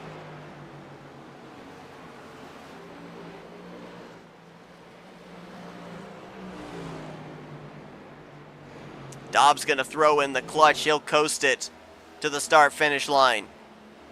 And Alan Dobbs is going to take stage number 2, his 7th stage victory on the season, which ties him back up for 2nd most, along with DJ Daniels. As a matter of fact, I believe that was the white flag, actually. He threw in the clutch to allow his teammate Chris Hubka to get on by, get back on the tail end of the lead lap. This time around, it's going to be the green and white checkered flag waving. And Dobbs will pick up the stage win. Jackson did get around DJ Daniels for 2nd. Daniels will get 3rd with Mark Gonzalez, Jonathan Cogswell, the top 5. There is the stage ending yellow, as Alan Dobbs worked his way back up from the front to the back to the front. His 7th stage win on the season, putting both him now and DJ Daniels one shy of the 8 stage wins held by 3-time winner Kyle Holden. Brock Whitehead, Dalton McKenney, Rylan Faccianato, Patrick McQuaid, and Ryan Catalano are going to be your top 10 at the conclusion of Stage 2 and will net some very valuable stage points. Alan Dobbs picks up a playoff point, and we now crest over into the second half of tonight's race, our third and final stage. Pit road is going to be a very busy place. Everybody is going to be down pit road.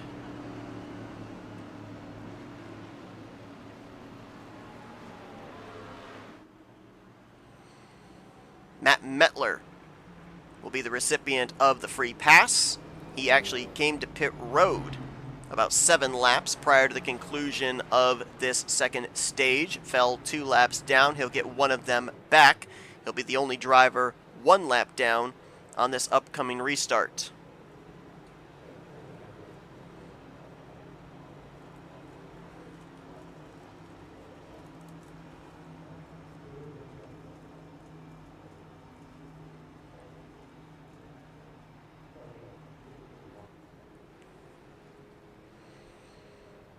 I think it's going to be 4 tires all around, 2 cans of fuel for everybody here. Setting us up for the final stage here tonight. Nice long green flag run there.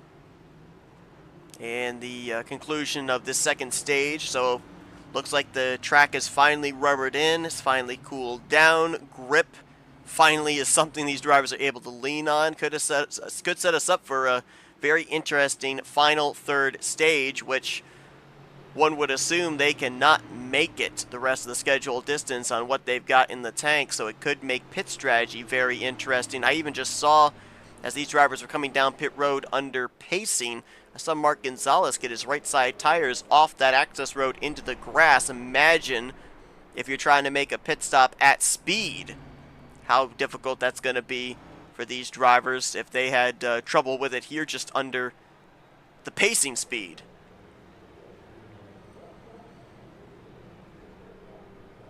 Well, next Monday night is going to begin a brand new week of broadcasts here on FRN, and we will be kicking things off with the continuation of the 65th season of the Rolling Thunder Gaming Bare Bones Racing Series, as we will be in the Irish Hills at Michigan for the 5th race of the season. This past Monday night, we saw Nick Gunther pick up his first career win in the series. An incredible final few laps between himself, Jeremy Jeffries, Josh Metallic, Brian Schilling. Multi-groove racing. They raced hard, but they kept it clean. Great precursor into what we can expect in the very spacious, draft-reliant Speedway/Super Speedway next Monday night. Myself and Sean Prime will be bringing you coverage of that race at 9 p.m. Eastern Standard Time. Then next Wednesday night is the Grind Cup Series, as they will be having their Children's Hospital themed race in the Bluegrass State, 1.5 mile racing at the Kentucky Speedway. And then Thursday night, it's the Rolling Thunder Gaming Talladega Challenge Series, as they'll be at Burnt Screwdrivers Raceway for their 6th race of the season. Green flag in the air. Stage 3 begins here at Gateway, and Alan Dobbs looking to dominate this final stage of the race, much like he did the second half of Stage 2. DJ Daniels, though, he has dominated the first half of this race up until Dobbs getting him back for the race lead.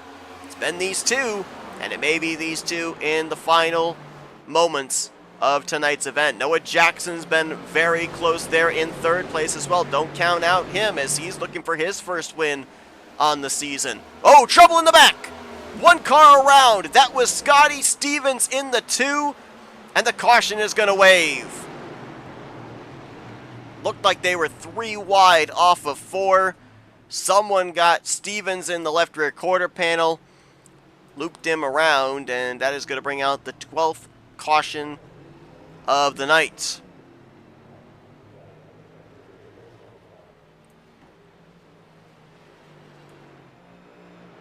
I believe Brandon Cooper may be the lucky dog under this yellow. Two-time winner, most recent winner at Martinsville. Looks like Tanner Marr may have gotten caught up in this as well, our winner from Dega. Yeah, Stevens gets loose there on the exit of 4. Gonzalez gets into his left rear quarter panel, and then Stevens down into Tanner Marr. Matt Metler with a quick move to the right to avoid. Not sure if anybody else tagged the 4 of Tanner Marr as he came back up the racetrack.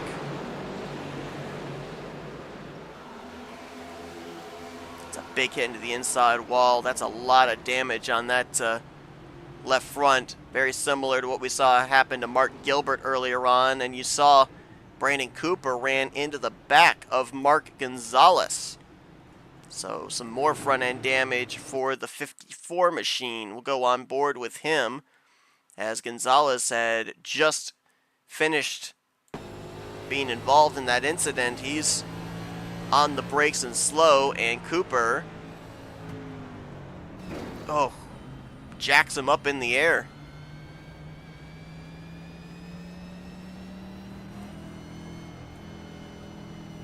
Well, that hit for Tanner Marr is, as I suspected, very similar hit that took Mark Gilbert out of this race.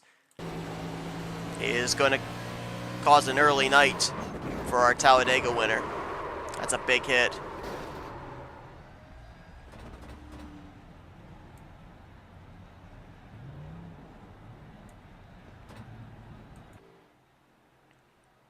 So Tanner Marr's night is over. He is going to join Mark Gilbert behind the wall. Scotty Stevens may also be done for the night. We will get confirmation on that. And we're also awaiting confirmation on who indeed the free pass car is. We had a few drivers that were -1, including Brandon Cooper. Matt Metler was also a lap down. I believe Larry Bell was also off the lead lap, and it's looking like Bell may have actually been the lucky dog driver. And we do have confirmation, a tough debut here tonight. Definitely not a finish indicative of how good a car he had. Scotty Stevens is out of the race. So it looks like Stevens will finish 22nd, Tanner Marr 23rd, Mark Gilbert in 24th. But Scotty spent a good portion of this race up inside of the top 10. Good debut here tonight at Gateway. For Tanner Marr, he started the season late. Saw him kind of come in the same time that Brian Zimmerman and Larry Bell did. Got that victory at Talladega, but he's currently 31st in the point standings, and I'm not sure exactly how far down in points you can be with a victory for it to count towards a playoff spot. I do know that at least down through 20th, Christopher Reese, the drivers with wins, they are in playoff positions. Dobbs, Holden, Daniels, Mark Gonzalez, Brandon Cooper, Christopher Reese. I know that they're all currently locked into the playoffs on wins. I don't know if how far down Tanner Marr is in the standings, if his Talladega win currently would have him in a postseason berth or not. Green flag back in the air, closing on 90 laps to go here from Gateway. DJ Daniels again putting the early pressure on Alan Dobbs. Had a nice center of the corner. And now going to show the nose going down into 3. Oh, trouble for 3rd! Cogswell around off the nose of Noah Jackson. Caution is going to wave. 3rd place battle going wrong, and I believe DJ Daniels was ahead of Alan Dobbs at the time that caution flew, frozen field. So Daniels times that move perfectly. But Noah Jackson and Jonathan Cogswell both got together. There's definitely front-end damage on the 27. Can't tell, don't see any visible damage there on the 20, and we may have had a couple of other drivers collected up in this one also. particularly the 43 of Larry Bell. Let's take a look at this here, because it looked like they got off of turn 2 fine. Didn't look like anybody had any issue, and what transpires here?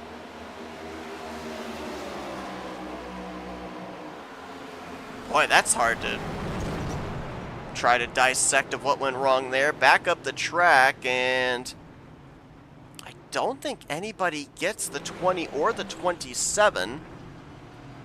Cogswell bared the brunt of that impact for sure, as he was kind of sandwiched between Jackson and the inside wall. Was this our old friend Gapwack coming into play? Because it did not look like either of them really had made contact with each other. Let's take this again off of turn 2.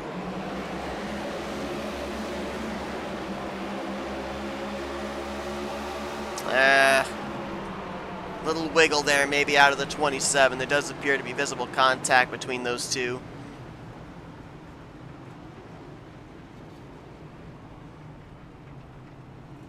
And then we're going to focus our camera on the 43 of Larry Bell, who had just gotten back on the lead lap. Looks like there was a cause and effect wreck that took place here after the incident with Cogswell and Jackson. Chris Reese running into the back of Brock Whitehead, who then goes up into Bell. Gets a shot once again from Reese.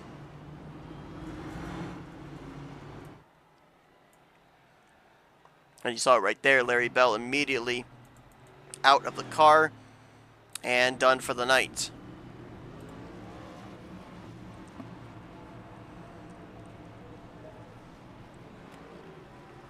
Mark Gonzalez just coming off of pit road. I believe he's trying to get out ahead of the race leader, stay on the lead lap.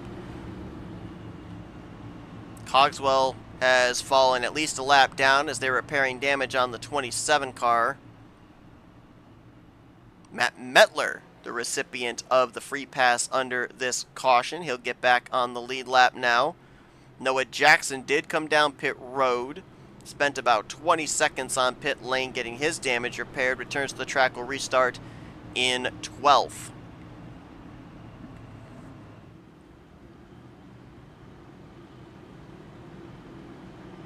So DJ Daniels, with the timing of that yellow, will be the control car here for this restart. Alan Dobbs will lap to his inside in second.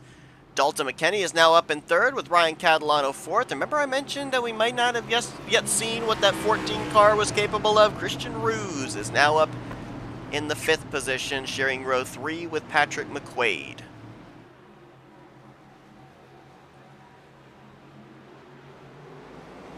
Daniels a little bit of a spinning of the tires right there. You saw him not get quite the launch he was looking for. He will clear for the top spot. Going into 1 and 2, Dobbs into second. Catalano going to swing around the outside of Dalton McKinney for third. Trey Whitehead, Patrick McQuaid going to be side by side now for sixth. Give it to Trey Whitehead. McQuaid drops back to seventh. With Jeffrey Kleinsma now in the 8th position. Noah Jackson trying to work his way back forward again. Spun from up at the front on the first lap. Worked his way back up to finish third in stage 2. Had that contact in a battle for third with Jonathan Cogswell most recently, as Dalton McKinney had a moment there off of turn 2. And he was running up inside of the top 5. I believe he was 4th place. Great save, but loses all that track position now. Back to 14th. Net loss of 10 positions in the span of a couple of corners.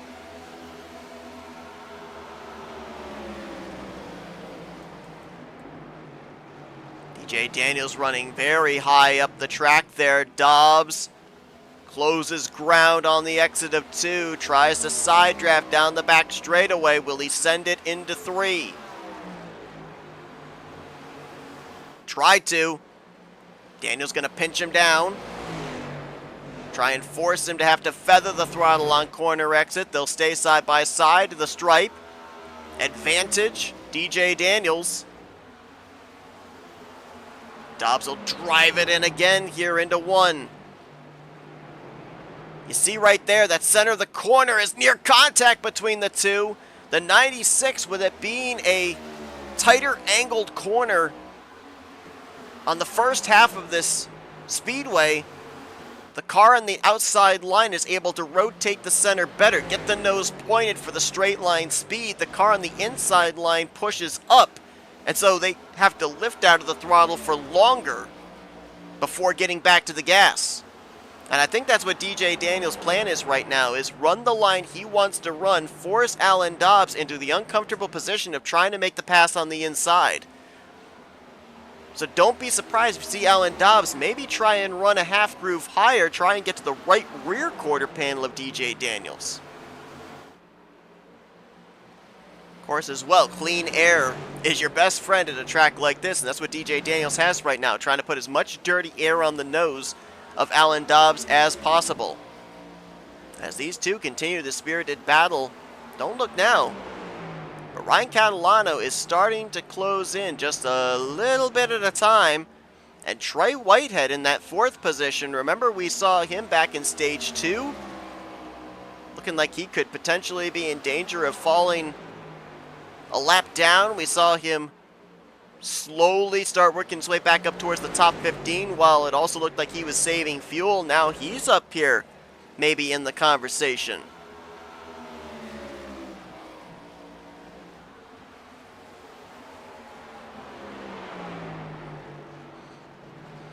Well, a tough break for Jonathan Cogswell. Looked like he had a top 5 car here tonight. The contact between him and Noah Jackson sent him to pit road for repairs, and they have taken and pushed his Ford back behind the wall. He's going to get credited, it looks like, for 19th place, joining Larry Bell, Christopher Reese, Scotty Stevens, Tanner Marr, and Mark Gilbert in the garage area. That's 4 Fords. Do we have any Fords still in this race?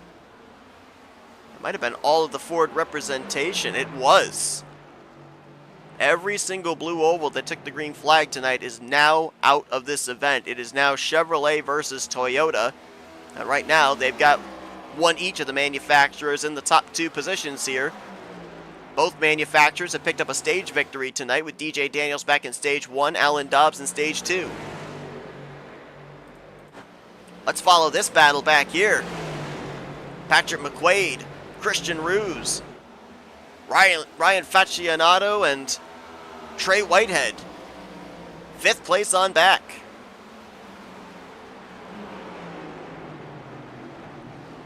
Looks like Trey lost a number of spots to some bow ties there the last couple of circuits. So now he's trying to get one of those spots back against Christian Ruse for 7th.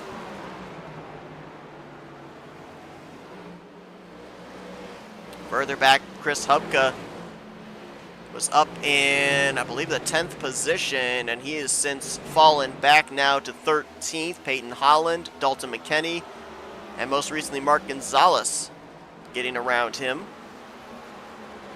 Saw Chris get back on the tail of the lead lap just before the conclusion of stage 2. His teammate Alan Dobbs letting him on by.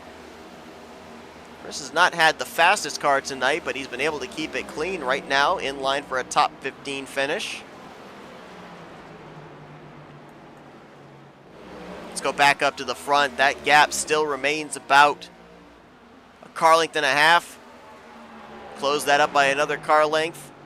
Alan Dobbs trying to do everything he can to get around DJ Daniels, but Daniels has the advantage of the track position.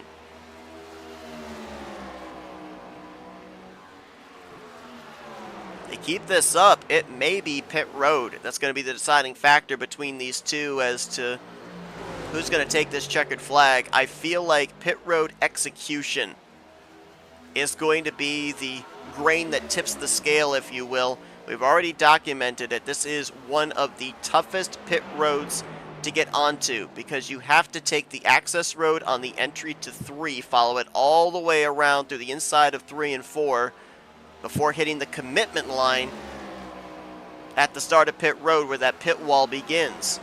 The question is, how much speed are you willing to carry on that access road? I believe that one of the drivers that I observed making a green flag pit stop back during practice was Alan Dobbs, and that car did not look very steady on the access road.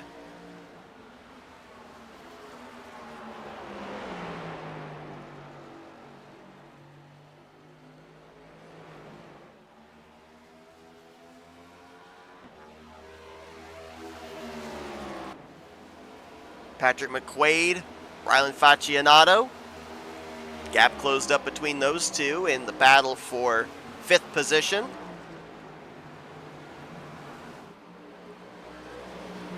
For Ryland, he's looking for his first top 5 performance of the season. 2 top 10s so far in his previous 12 starts. But he's yet to finish inside of the top 5 as Noah Jackson with a moment right ahead of them. Off of turn 4, and he's going up and into the wall. So big problems for that machine. Oh, actually, look at his left front. That car has gotten down and into the inside wall off of 4. And he's coming to pit road. Was running at the time in the 3rd position. Let's see if we can drop back real quickly here under green and see what happened to him. We've seen this happen multiple times tonight. This was actually a battle for 3rd place, and I believe the two have made a little contact. Jackson and Catalano. And Jackson pays the price for it. Heavy impact into that inside wall. An impact like that has sent drivers like Tanner Marr and Mark Gilbert to the garage area. We'll see what the diagnosis and the end result is going to be for Noah Jackson, who comes down to the attention of his crew. There is Brandon Cooper also on pit lane. It's been a tough night for him after he finished 2nd in the 1st stage. He's been dealing with a damaged race car ever since the start of stage 2. And he's going to fall another lap down. Cooper was already -1.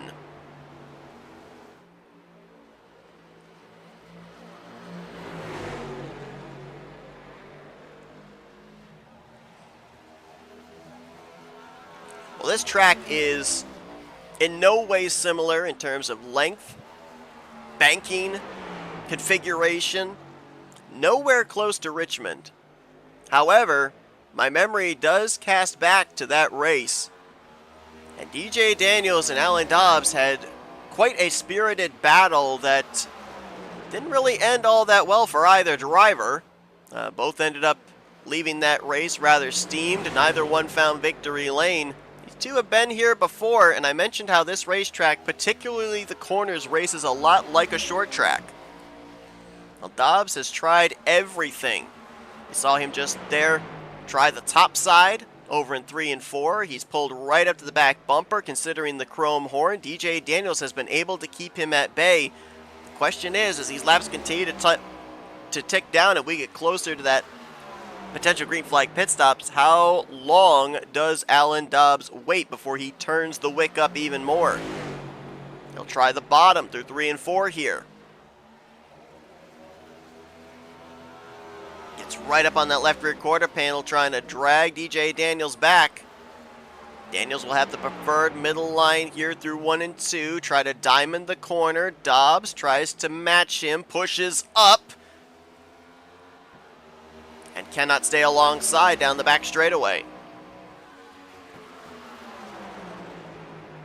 With this movement all over the racetrack, this searching, Alan Dobbs is certainly finding himself at a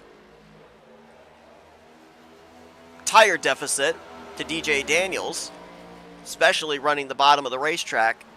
How long can those Goodyears hang on for him to continue to keep putting the pressure on the 96? And it's incredible too, because remember back in the first stage, it was about 4 seconds that Alan Dobbs won that stage over Noah Jackson and DJ Daniels. That was when he was in clean air. Look what happens when you put the 35 in dirty air. It's not the same.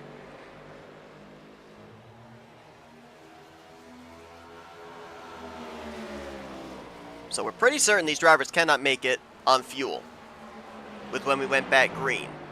We have been 31 laps on this stint, 67 laps to go. So if we kind of round it up about 100 laps that they're going to have to make it here in this third and final stage.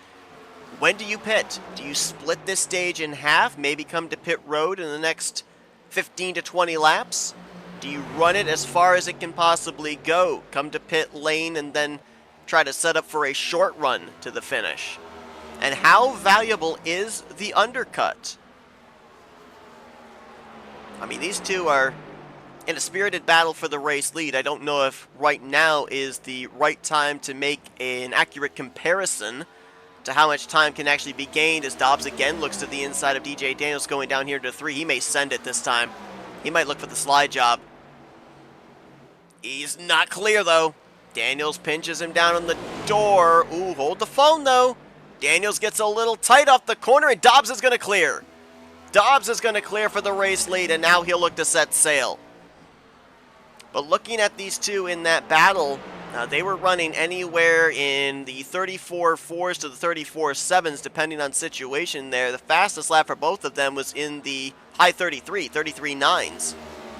So if we're looking at maybe clean racetrack after taking a 4-tire pit stop, there's about maybe half a second to be gained on the undercut. And DJ Daniels has told us in the past that he's not all that great at saving tires. So maybe going for that undercut could be the play if you're driver 96. You were able to keep the 35 in your rearview mirror for a good portion of this run. Now maybe you try and beat him at his own game in terms of pit strategy, but I don't think we'll see any of that strategy come into play for another 15 laps or so. Now Dobbs has the clean air. DJ Daniels has to deal with the dirty air, the aero tightness through the center of the corner off. Let's see what battles have been brewing during this battle at the front, and there's a good chunk of cars from about 7th on back that you could throw a blanket over. Christian Ruse leading this quartet with Peyton Holland, Jeffrey Kleinsma, and Dalton McKinney all in this conversation.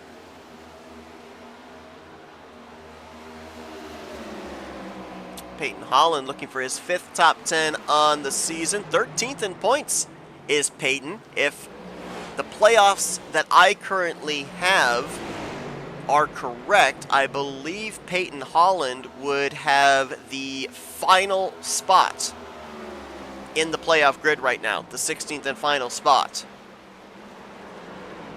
Because we have a tie for 4th place.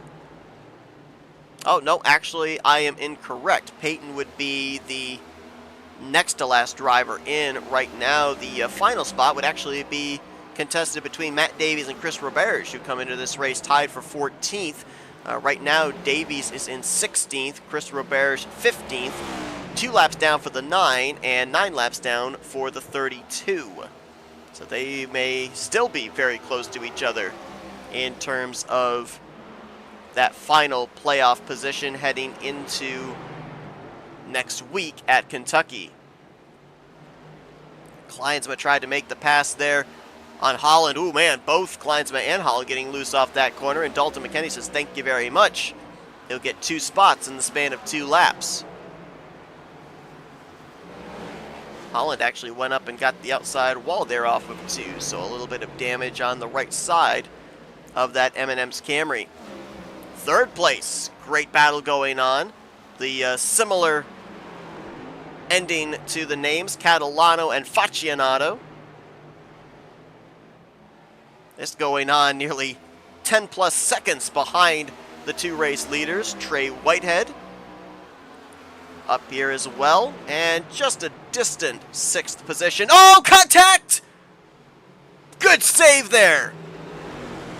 Battle for 3rd nearly went horribly wrong. Contact between Catalano and Faccianato. Catalano saves it. Faccianato gave him the space to gather it back up. And the distant 6 is not so distant anymore as Patrick McQuaid closed right up on this trio. Oh, and Faccianato out of shape there off of turn 2. McQuaid will move on by. He'll move into the 5th position now. Big moment there for Catalano. Gathers it back up, but also at what cost, especially on that right rear tire with that slide. We talk about tire wear, but we don't talk a lot about tire heat. When we talk about tire management, drivers are more looking at the tire temperatures than anything.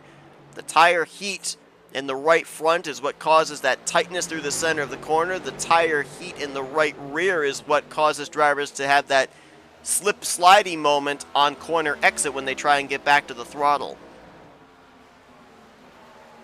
Noah Jackson has returned to the track. You'll see him in just a moment. A couple of cars behind the leader, Alan Dobbs, right behind DJ Daniels. There he is. There's the Caterpillar Toyota. They did repair that race car. They have gotten him back out there, still sporting quite a bit of damage on the left side of his Toyota. However, albeit 13 laps down, he is currently the last car running in 17th, just trying to get every position, every point he possibly can. Trey Whitehead has now moved on to the podium as he got around fellow Camry Ryan Catalano. And now Patrick McQuaid, Rylan Facchinato, Christian Ruse right there as well. I mean, as we pan out, take a look at this line of cars going into turn 1. 7 cars, all in a line from Whitehead back to Kleinsma, 3rd back to 9th.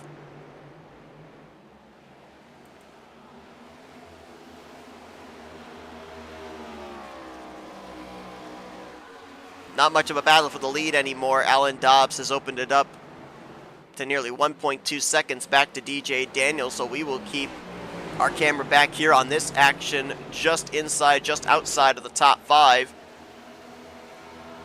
Patrick McQuaid trying to run down Ryan Catalano. Rylan Facchinato just behind him. Christian Ruse holding down 7th.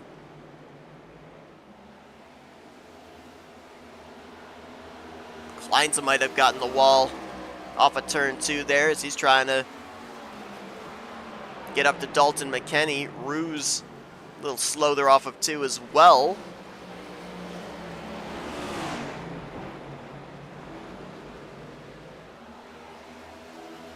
You know, I didn't actually notice it, but I believe that the tire marks on the doors of the 14, it's actually part of the scheme, part of the livery. That's pretty cool.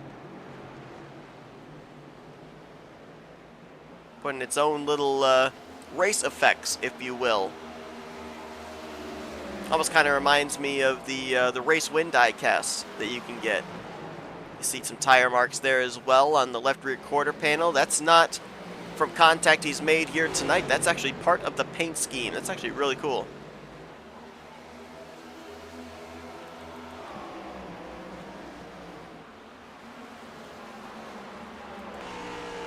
Looking back from the bumper of Ryan Catalano in the 4th position. McQuaid with a nice run through the center of 1 and 2. Shows the nose here down into 3. Does he try to outbrake him?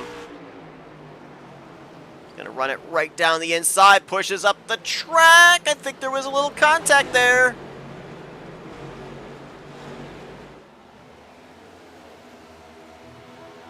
Catalano's right side has gotten worn out.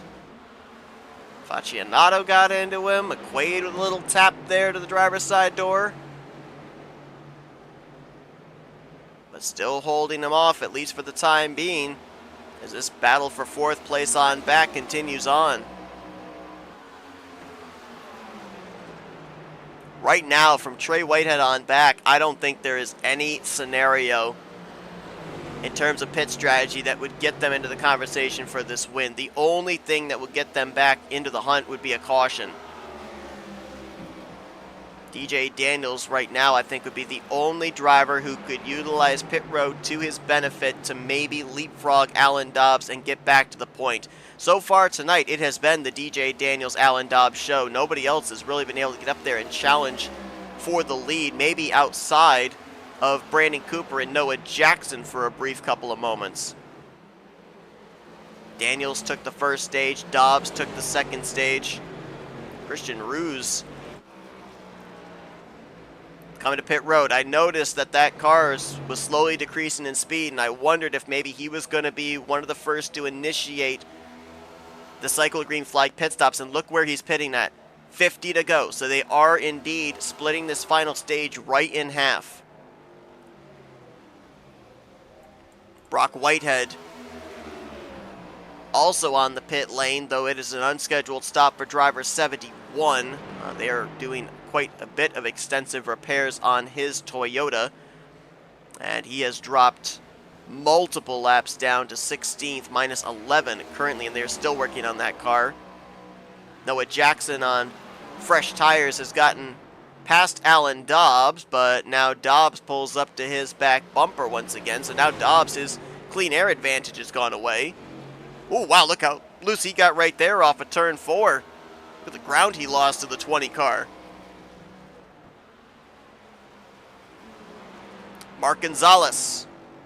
Oh, trouble actually. I thought he was coming to pit road, but you see the caution's out, and he is stalled up on the top side through the center of 1 and 2, and this is the yellow everybody wanted to see except for Christian Ruse. This is the gamble you take when you try the undercut in terms of pit strategy. Sometimes it works out, and sometimes the caution rears its ugly head, and you find yourself off the lead lap. And right now, I believe Christian Ruse isn't even in line for the free pass. As let's take a look and see what happened with Mark Gonzalez.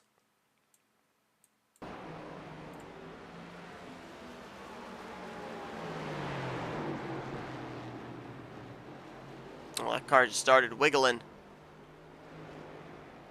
Holds the brake, keeps it up there on the top side. You're going to see your race leader come into view here momentarily. Watch for the 20 of Noah Jackson right there, and then there is Dobbs.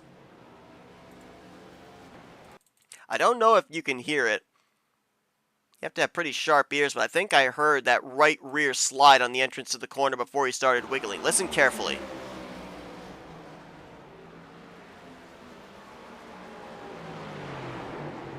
Did you hear that right there? Sounded like a gust of wind. That was the right rear sliding. That was the grip going away in the back end of the race car before that car started snapping around. So Mark had his hands full there as we were about 50 some odd laps into that run. I believe Mark Gonzalez was about 40 laps into the run. I think he had actually come to pit road for tires under the most recent yellow. And now this caution is going to get everybody home. This caution coming out with less than 50 to go. We know that they can make it at least 50 laps. That was what the first 2 stages were allotted. And most drivers, even though there was the aid of multiple pace laps, specifically in stage 1, most of your race leaders were able to make it the 50 laps in both the first 2 stages. Dobbs' team going to get it done on pit road. Comes off ahead of DJ Daniels and Trey Whitehead. But again, this is the caution that everybody wanted to see, specifically third place on back. Because Trey Whitehead on back were 12 plus seconds behind Dobbs and Daniels. Now, they're up here with a shot of maybe being able to pick up this victory if Dobbs, Daniels run into some issues. McQuaid now in 4th. Catalano in 5th. Vaccianato, Kleinsma, McKinney, Holland, Ruse. That's your top 10. It looks like Christian Ruse, the one benefit for him with this caution, he did not get the lucky dog. However, he was able to take the wave around because everybody else came to pit road. He was only -1. He goes around when everybody else pits. So Ruse looks like he's going to EOL, but at least this wasn't one of those cases where the caution absolutely screws up the 14 strategy and traps him a lap down for the duration. 14 cautions here tonight. 17 drivers still scored in this race. 16 of them out on the racetrack. 13 of them on the lead lap. 7 drivers in the garage area. Most notable, 3 former winners on the season. 2-time winner Brandon Cooper, 1-time winner Chris Reese, and 1-time winner Tanner Marr. Reese and Marr, both winners at super speedways this season. Brandon Cooper, the most recent winner last week at the Paperclip Short Track at Martinsville. And one more time, want to shout out Ghost Racing Network, who covered for us at Texas and Martinsville the last 2 weeks as FRN was in its vacation period, if you will. Be sure to check them out at Ghost Racing Network on YouTube. Green flag back in the air, 44 laps to go. And what a launch for Patrick McQuaid.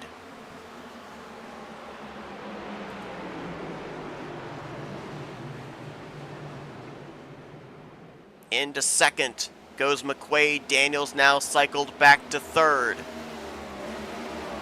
Faccianato slots to fourth.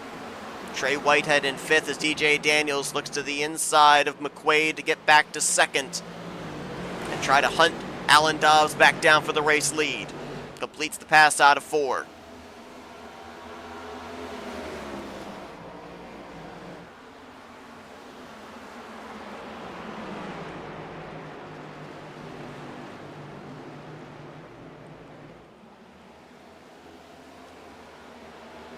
Now, if I'm not mistaken, for most of our front runners, I believe they have only made 3 total pit stops. Conclusion of stage 1, conclusion of stage 2, and then halfway here through stage 3. So depending on when or if any future cautions fall, I believe that they still have 2 sets of tires waiting for them on pit road.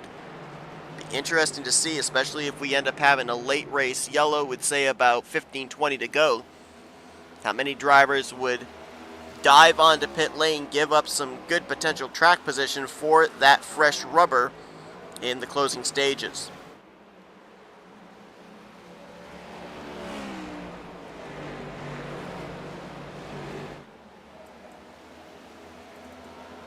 Faccianato, it's like he got loose off of 4.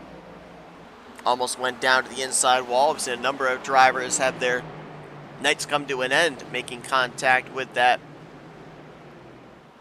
pit road wall. He was able to gather it up. Now Trey Whitehead going to battle him for that 4th position. Whitehead backs out of it.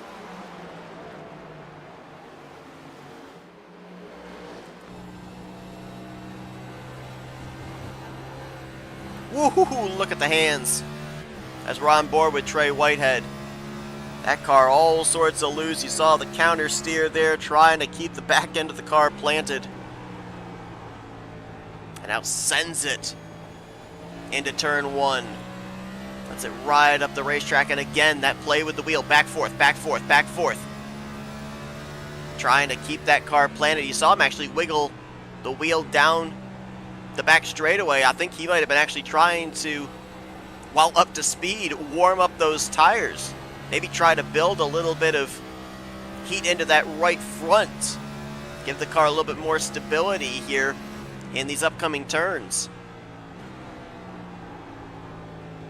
It's a great battle up ahead of him there. Rylan Faccianato has gotten to the back bumper of Patrick McQuaid. Ducks down to the inside. Well, was that a move for the position, or was that him getting loose and trying to gather it back up? Might have been a combination of both.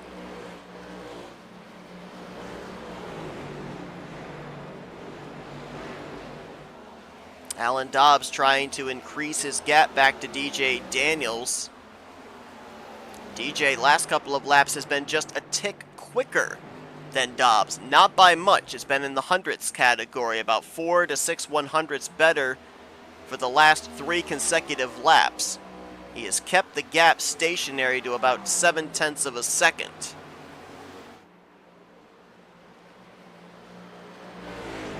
We talked about it at the beginning of the race. Alan Dobbs absolutely dominated during the month of April, winning 3 races in a row at Iowa, Pocono, and Watkins Glen, off the heels of a victory a couple weeks prior to that at Kansas. But every race that was held during the month of April, with the exception of Bristol, went to driver 35.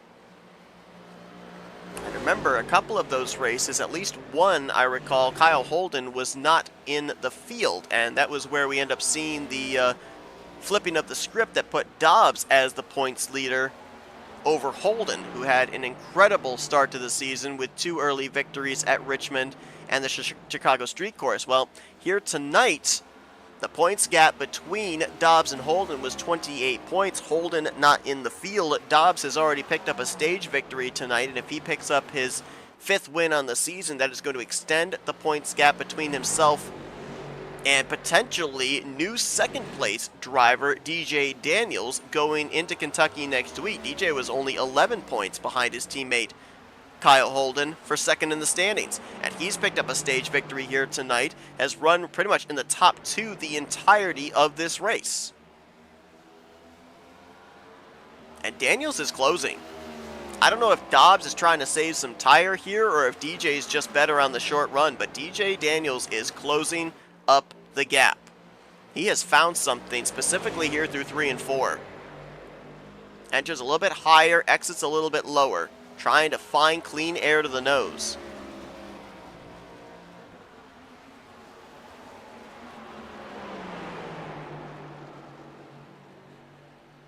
That was a great 1 and 2 for DJ Daniels. Maybe I've lost a little bit on exit, but gained a ton on entry.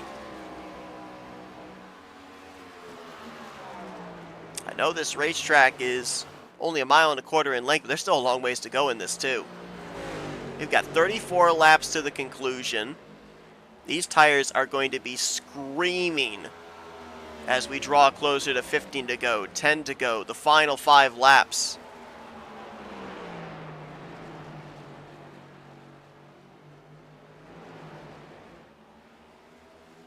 And now it looks like DJ, that charge up there to Alan Dobbs, may be fizzling out just a little bit. That battle for 3rd is not going away, though. Look at this. Faccianato, McQuaid, Whitehead, side by side between a couple of Chevrolet bow ties with a Toyota Camry looking on.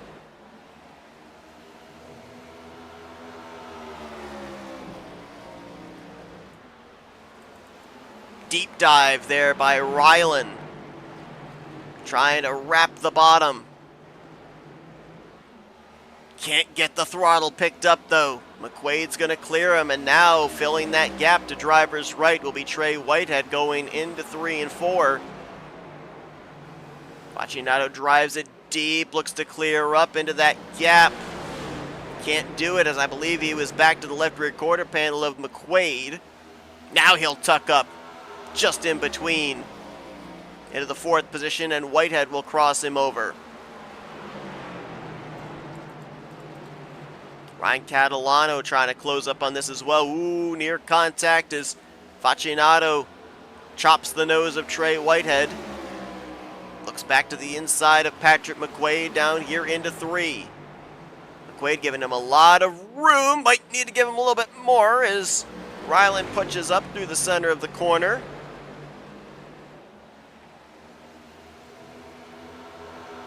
And the more these drivers battle, the more this is going to bring other drivers into this conversation. It's like Ryland going to have to give way to McQuaid and maybe even to Trey Whitehead here. He's going to lose a couple of spots. Now he'll pull up in front of Ryan Catalano, and Jeffrey Kleinsma is back there as well. Well, it's been a great night for a few of our former winners on the season. Dobbs and Daniels have dominated tonight at Gateway, but we saw the early departures of Tanner Marr, Christopher Reese, and Brandon Cooper. We can now add another former winner to those that are going to finish this race behind the wall. Mark Gonzalez, 2-time winner, back-to-back victories in 2 of the last 3 weeks, has just pulled to pit road and has taken his car to the garage area. Wins here in the previous month of May at Darlington and Texas. But it looks like right now he is destined to finish 16th place here tonight. That's a position that Noah Jackson will be able to pick up to move to 15th.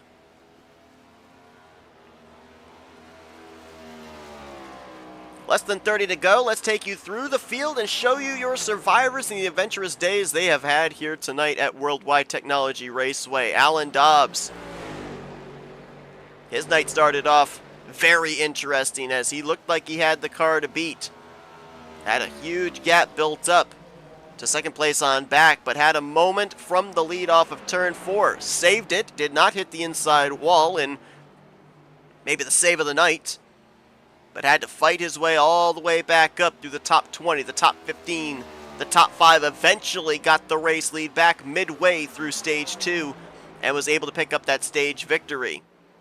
Looking for his 5th win on the season for DJ Daniels. It has been a solid, consistent night. This 96 has not fallen out of the top 2 pretty much the entirety of the entire evening. Picked up a victory back in stage 1, led the first half of stage 2 before Alan Dobbs eventually got around him. It has been a solid night for this driver. Trey Whitehead, he has had an up and down night. At one point, was in the conversation back in stage 2 of maybe falling a lap down. But now in the 3rd spot, looking for yet another podium finish as he looks to continue to climb his way up through the point standings. Patrick McQuaid, another driver who's had an adventurous night. I mean, you notice a lot of these drivers, you look at their lowest running order. I think most of these drivers up inside the top 5 at one point have been outside of the top 20. McQuaid was involved in an incident over in turn 1. I believe he's still sporting a little bit of a crinkle on that left rear quarter panel from that incident, but he has soldiered on and right now in line for yet another top 5 in 4th. And Ryan Catalano, another driver who, I'll be honest, I gave him up. In the early stages of this race, when that car overcorrected and nosed into the outside wall, I thought, that's it, he's done for the night. But he has been able to keep persevering. His team did a great job repairing that race car, and he has been able to stay up inside the top 5 for pretty much the second half of this race, as now he's going to have some company after that little slip off of turn number 2 in the form of Rylan Faccianato, another driver who has had some issues here tonight. Rylan had some early left front damage from an incident in the first 10 laps of this race, and he just completed the pass for 5th position. Again, you see, lowest he was at was 23rd. I think most of these drivers up here at the front have been as low as 22nd, 23rd, 24th here tonight. They have had to overcome some adversity in some way, shape, or form, with the exception of DJ Daniels. Jeffrey Kleinsma, talked about the speed that he showed in practice, was top of the board for most of that session. Right now holding down the 7th position. A great run for him. Again, look, lowest position for him, 22nd. Another driver that has had to overcome adversity here tonight.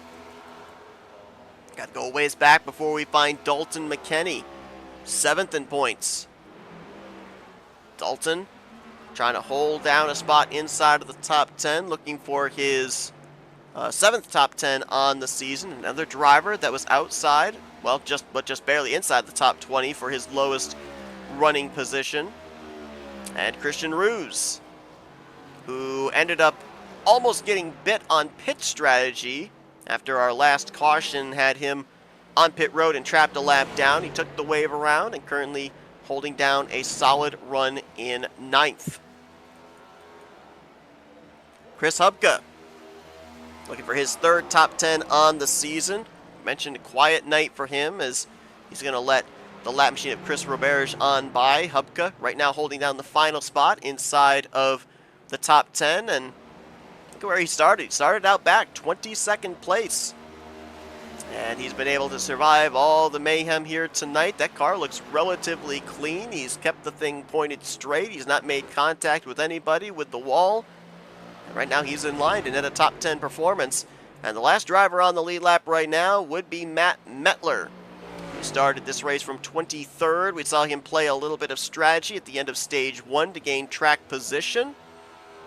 Right now he is in the 11th spot. Last car currently on the lead lap.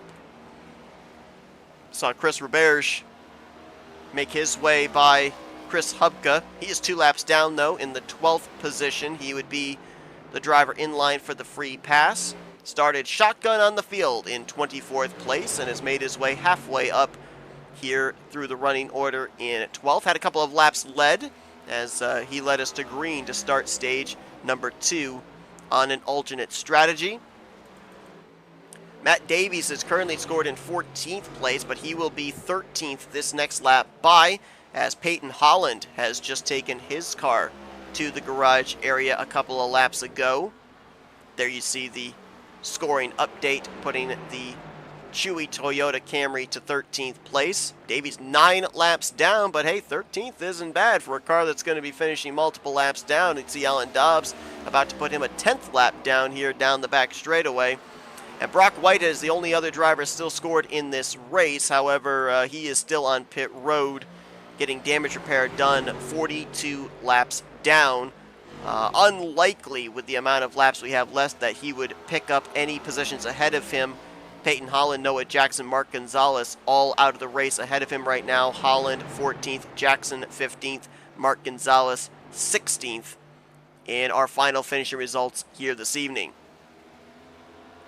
As Alan Dobbs makes his way on by Zach Davies, or make that Matt Davies.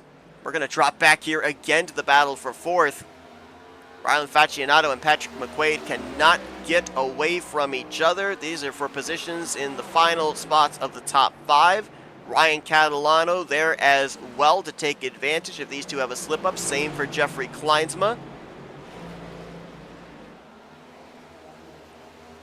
Coming around, now 16 to go for these drivers, albeit nearly 11 plus seconds behind the race leader, Alan Dobbs.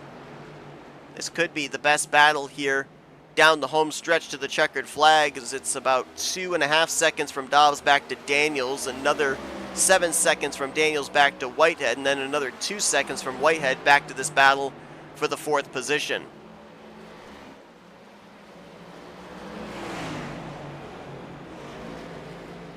I really do not want to put the commentator curse on anybody, but for the 25 of Rylan Faccianato and the 92 of Ryan Catalano, they are both looking for their first top 5 here in 2025. And right now they are nose to tail 5th and 6th. Whoa, Dalton McKinney! Big slide, big save, big ride through the grass. Keeps it pointed straight, will stay green. But a close call there for the driver in 8th position, as he will hang on to it.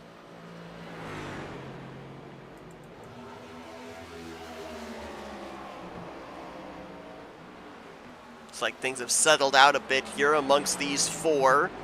About a car length or more from bumper to bumper on this quartet of drivers. McQuaid starting to pull away a bit here from Rylan Faccianato, so now he and Catalano may start to get into a spirited battle for the top 5. Jeffrey Kleinsma behind them as well is yet to score a top 5 this season.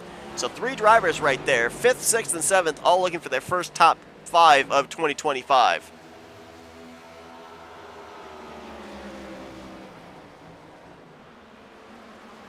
We'll check back in on that battle here in just a moment, as let's look out the front of the 35 of Alan Dobbs, and this is, if you're the leader, what you love to see. Clean racetrack. One car up ahead there, I believe that is, it might be Matt Metler, who is the last car on the lead lap, but he's the only one out the windshield right now, and he's about half a straightaway ahead of Alan Dobbs.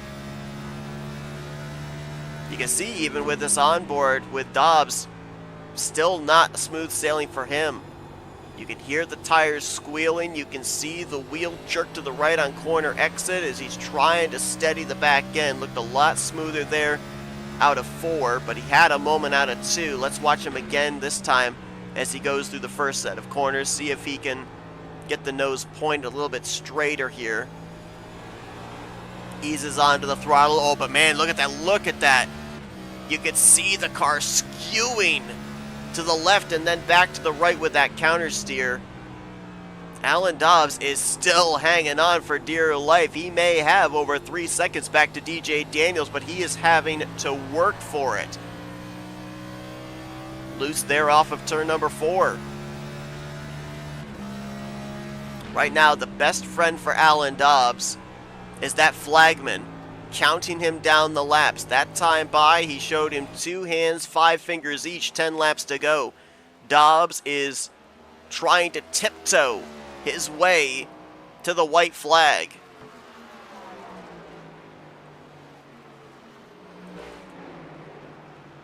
DJ Daniels going to have to make his way around Matt Davies here. I believe DJ is also in hang-on mode right now.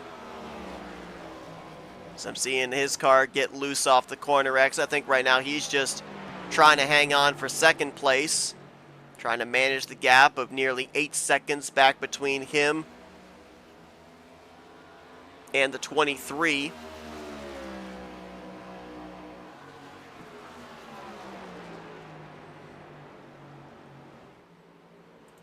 And then Trey Whitehead currently with a bit of a gap back to 4th place as well. I believe he is also in hang-on mode. I believe for these 3 drivers, they've kind of conceded, I'm not going to be able to get up there and get this win. I'm not going to be up there and snipe second. I'm going to hang on to what I've got, take those points, and get myself geared up for next week's race, the Children's Hospital themed race at Kentucky Speedway. Looks like the tires have worn down, the grip has gone away. That good battle we had from 4th place on back, the cars have really spaced out now. Half a second from McQuaid back to Faccianato, another 8/10 back to Catalano, another 4/10 back to Jeffrey Kleinsma. So unless somebody there in that group of 4 or 5 slips up, I don't think we're going to have any battles for the latter half of the top 10 here in these final 6.5 laps. Now everybody has pretty much settled out where they're at. They're all in hang-on preserve mode.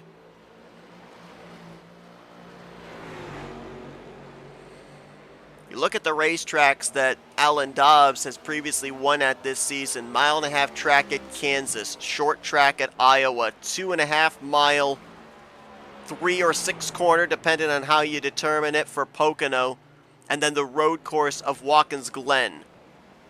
It has been a winless streak for Alan Dobbs going back to the latter portion of April. 5 races since he has gone to victory lane. Since then, we've seen Tanner Marr get his first career win, Kyle Holden his 3rd win on the season, Mark Gonzalez with back-to-back victories joining the multi-win club, and Brandon Cooper most recently joining the multi-win club with his victory at the short track of Martinsville. But for Alan Dobbs, he has had one of the strongest cars here tonight, though he's had to tough it out and grind his way, pun intended with the name of this series, back up to the front after a miscue off of 4 from the top position all the way back in stage 1. And now looking to come around here to 4 laps remaining, 5 miles away from picking up his 5th win on the season. He was already leading in the wins category coming into tonight with 4 victories to Kyle Holden's 3, Mark Gonzalez and Brandon Cooper's 2. And he will build off of that here this evening, as it looks like he's not really putting that much pressure on Matt Mettler. Doesn't want to put himself in a bad position in trying to pass the 31 unless the 31 lets him on by. I'm not sure, but Matt Mettler might put up a fight here because there's still every chance a caution could come out and we could go into overtime if Dobbs does not get around here to the white flag before the caution flies.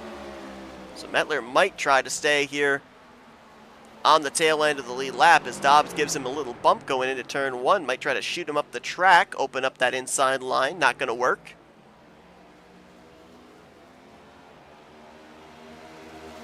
Maybe a battle brewing for 4th, but it doesn't really look like it here. Faccianato keeping McQuaid at least within striking distance, but that gap just actually opened up right there between those two, so I believe that Faccianato is dealing with worn tires and dirty air. Don't know if he'd be able to get that spot from McQuaid. Everybody else is spread out nowhere close to battling with each other, as Dobbs having a little bit of fun right now with the 31 car as he just hit the line. 2.5 miles left to go. Mettler loose right in front of Alan Dobbs. That'll stop your heart for a brief moment if you're the race leader. And now Dobbs looks like he's going to go around Mettler to eliminate any chance of getting swept up in a late race incident. As this time off of turn 4, he will see the flag he's been looking for. White flag displayed here at Gateway.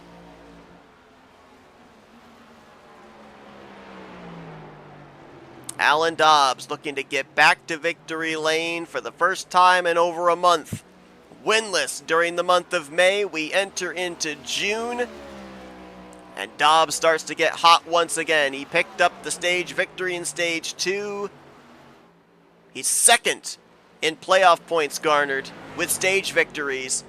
He is now going to be a 5-time winner here in 2025. Alan Dobbs takes the checkered flag here tonight at Gateway.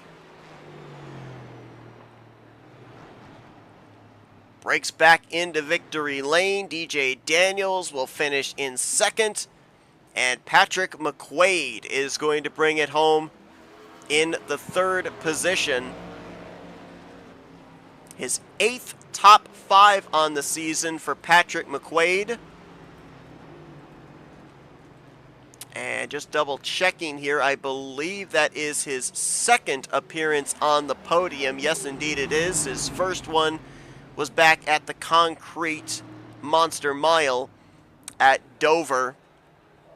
Trey Whitehead will finish in 4th. And how about Ryan Catalano? First career top 5 here in 2025 for the 92 machine, as Alan Dobbs, with whatever tires may be left on that Chevrolet out of Hubka Motorsports, gonna burn it down here on the front straightaway. His 5th win on the season.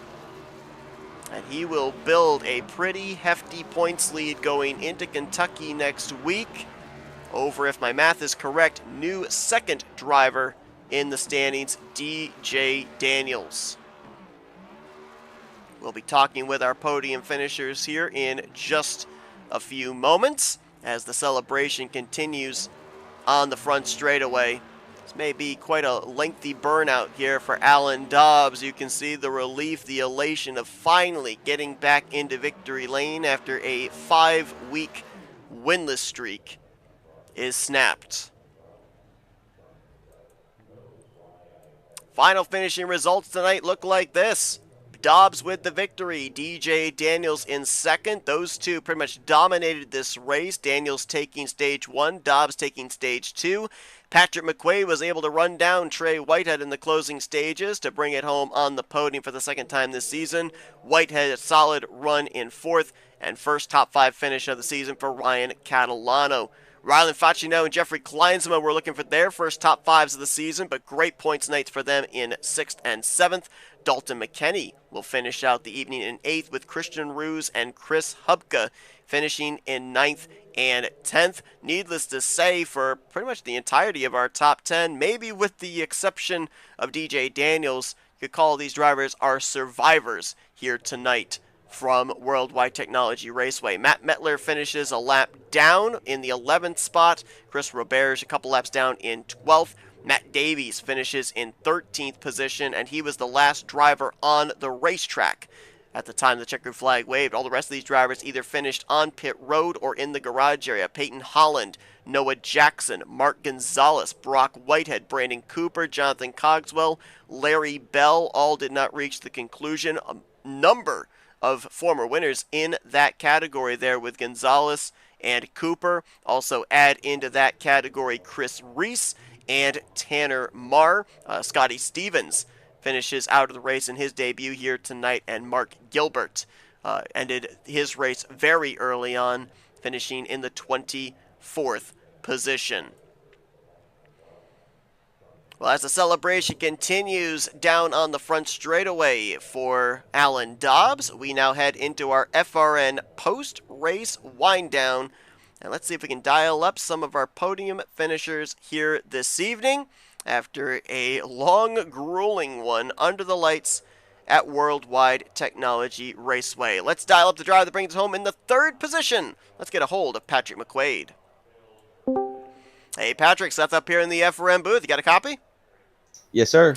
Great run for you here tonight. This 77 has been the model of consistency, but you, along with it seemed like everybody else that finished up inside the top 5, top 10, had an adventurous start to this race, caught up in a couple of incidents, having to deal with some damage, uh, preserving on, soldiering on, bringing it home on the podium.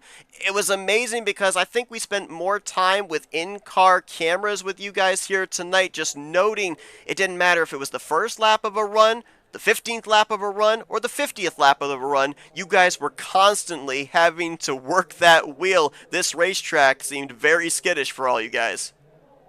Oh yeah, it this track is very unique in a lot of ways, but yeah, it just you had to find the grip like that. I've never searched a track more for grip than this one tonight. It was definitely a battle of race the track, not your competitors. Definitely seen the case, though we did see you, especially in this final stage, having to battle a lot of competitors. A spirited battle between you and the 92, a spirited battle between you and the 25, and then eventually here in the closing stages, able to get by the 23 to bring it home on the podium. You talked about no track have you had to spend as much time searching for the grip. What were you able to find that allowed you to be able to play defense and offense at certain points in those battles? So there in turn 1 and 2, which I told my teammates that was going to be the death of me tonight. Rather, I was going to spin out or I was going to overshoot it, and I finally found my breaking point that worked for me.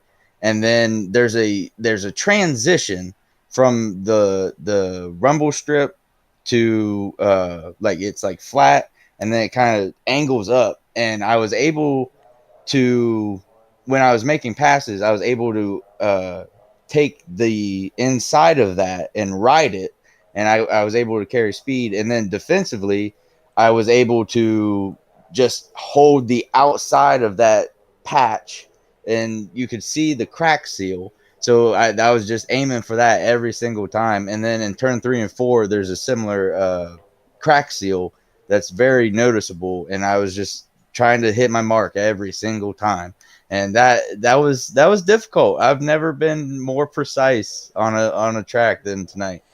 I mentioned here at the top of this interview, you've been the model of consistency, and the stats back that up. Here tonight, you're going to score your 13th top 10 finish. That stands you alone in that statistic here in 2025. You were tied with 7 top 5s coming into tonight. Now, with this 8th top 5, you're alone in that statistic as well. The consistency has been there, and we're now entering into the home stretch of this regular season towards the playoffs. So many times we will see in this series, in other series, we'll document that eventually that consistency has to pay off and that car is going to be parked in victory lane. Do you get that sense here with just what the kind of performances you've been able to put on, and a lot of tough tracks too? I mean, I mentioned before we moved you up here, your first podium finish this season was at another very difficult track, the concrete surface at Dover. So with that being said, do you start to build the confidence and in the mindset of eventually these consistent finishes are going to pay off and we're going to get that checkered flag at some point? I I want to say yes, right? Like that's the driver in me, but I'm a realist, and these guys are so good, man. And I mean, I obviously like uh, it's a most races or most tracks are just battle of attrition, right? You know, just survive the wrecks and all the things. And I've caught so many breaks this season. It's crazy. I coming into this season, I believe I mentioned it before, but I really didn't expect so many top tens, and I just yeah, I'm not a super aggressive driver like most of these guys, and I wish I was, but then at the same time, obviously whatever I'm doing is working. So it's going. I mean, obviously it's still a long season, and I just hope to keep piling it up. But if I can just get that one big little break, you know what I mean? Like you're talking about, and yeah, I hopefully I can take one of these home. Well, definitely looking like, even at this point early on in the season, you're a lock for the playoffs. And I know that, playoff systems nowadays kind of reward the drivers that park it in victory lane multiple times, but I'm still of the old school mindset that consistency wins championships. And we look forward to seeing you try and continue this consistency down the home stretch. Congratulations on your second podium finish here tonight. Hard fought third place performance. I've had your fan club keeping me company in our YouTube chat all night long, so now we'll turn it over to you here, Patrick, for some thank you sponsors and shoutouts. Hey, I appreciate that, and obviously, I always appreciate my supporters and fan club. Um, at this point, there's just too many to name. I'll definitely forget someone. So, but they know who they are. Nutrition Den is a new one. Just got them a few weeks ago, and I really appreciate them. Muffler Man, the Smoke Pit, Alpha Lion, and just I can't thank you guys enough for always putting on a great broadcast. I love it. I love watching it, and you guys do such a great job. And Hupka keeps this league in check, and this is awesome. I cannot express that enough how much I love doing this. But thank you very much. Well, an incredible run, a hard-fought podium finish tonight for Patrick McQuaid as he brings it home in the third position here tonight at Worldwide Technology Racing. Congratulations on the great run. Best of luck next week in the Bluegrass state of Kentucky. Thank you. Let's see if we can now get a hold of our runner-up finisher here tonight. Highest finishing of the Toyota camp, DJ Daniels. Hey DJ, Seth up here in the FRM booth. Got a copy? Yeah, what's happening, buddy? Hey, I'll tell you what, it looked like it was the 35 and the 96 all night long. That battle between the two of you back there at the beginning portion of Stage 3, actually, I think it started culminating back in the middle portion of Stage 2. Looked like maybe clean air was the big deciding factor between the two of you. You kept him in check there in a couple of those late restarts, but then he started building the gap. What was the mitigating factor there that allowed him to slip away, and was there anything you maybe could have done differently to keep him at least in the conversation, bring this thing home with your second win of the season? You know, I really don't know. I mean, I tried bottom, middle, top, arcing it, braking early. I don't know. I don't know what. I guess he's an alien or something. I mean, I'm just not good enough, I guess. I wish I had an answer. I really don't know. I mentioned here tonight, it seemed like just about everybody in the top 5, everybody in the top 10 had to overcome some kind of adversity, whether it was getting swept up in an incident, spinning out. I mean, even Allen had a moment off of turn 4. The only driver that seemed stalwart and able to keep the car underneath him was you. Never had an issue here tonight and kept that car up in the top 2 the entirety of the evening. Netted yourself a stage win as well. What was the secret you were able to find to at least keep that car somewhat planted and keep it up at the front all night? Just, hitting your marks, not missing an inch. Because, boy, let me tell you, you miss 1 inch here, and you're either in the fence or you're around and getting run over by the field. Just methodical, just we're trying to race for a championship here, so just trying to get some points and, run clean, run smooth. I was shocked to see Allen come up through the field as quick as he did after I don't know if he saved it or spun out or what, but he came back up through the field quick. You talked about garnering points. You end up finishing well in both the stages. Mathematics right now show that you're going to now move to second in the point standings here heading into Kentucky. I want to go back to maybe the untimely caution that came out there midway portion here of stage 3, because as I was looking back through the field, there were a couple of drivers maybe 4th on back through 8th that could leapfrog each other on some pit strategy, but really it looked like you were the only one in the same neighborhood as the 35 and maybe could utilize the strategy of the undercut with fresh tires to maybe gain track position. Now, we'll never know if that would have been something that could have worked successfully with the caution coming out, but was that anything in the back of your mind there to maybe try the undercut to leapfrog the 35? Oh, 100%. That was already in my mind. That's what I was going to do. And then that caution came out, and I'm like, man. Because, then I was close enough to try something. But, I felt like for the first 20, 25 laps of the run, this 96 car was pretty much untouchable. Really good. But towards the back half of the run, I just didn't have anything for the 35. But I think maybe we could have undercut them, and I could have put up a fight. But we'll we'll never know, unfortunately. Unfortunately, we won't. It would have been interesting to see that culminate, but nonetheless, solid night for you here this evening. As I said, you were really the only one that was able to stay up at the front consistently the entire night. You garnered some really good stage points, a playoff point with a stage victory back in stage 1 as well, and bring it home solidly on the podium here this evening. DJ, congratulations on a great run here tonight. Didn't really put a wheel wrong all night long, which with what we saw a lot of other drivers deal with, seemed very difficult to do. We'll let you now have the opportunity for some thank you sponsors and shout-outs. Definitely got to thank my team. We put in an unreal amount of work. Wish we could have brought home the win, but just wasn't our night. I got to thank Chris, my spotter. He helps out a whole lot with fuel strats and stuff, and I get pretty hot-headed sometimes, but he keeps me in the fight sometimes. Yeah, I got to thank Rocco's Sign Shop, and glad to get the Toby Keith car a podium finally. Absolutely. Well, that's DJ Daniels, runner finish here tonight at Gateway, and he'll look to build off that, get that one position better next week at Kentucky Speedway. Congratulations on the great performance here tonight, DJ. Yep, thank you for the broadcast, and most importantly, thank you to the fans that stuck this one out. Appreciate y'all. Absolutely. That's DJ Daniels, second place here this evening.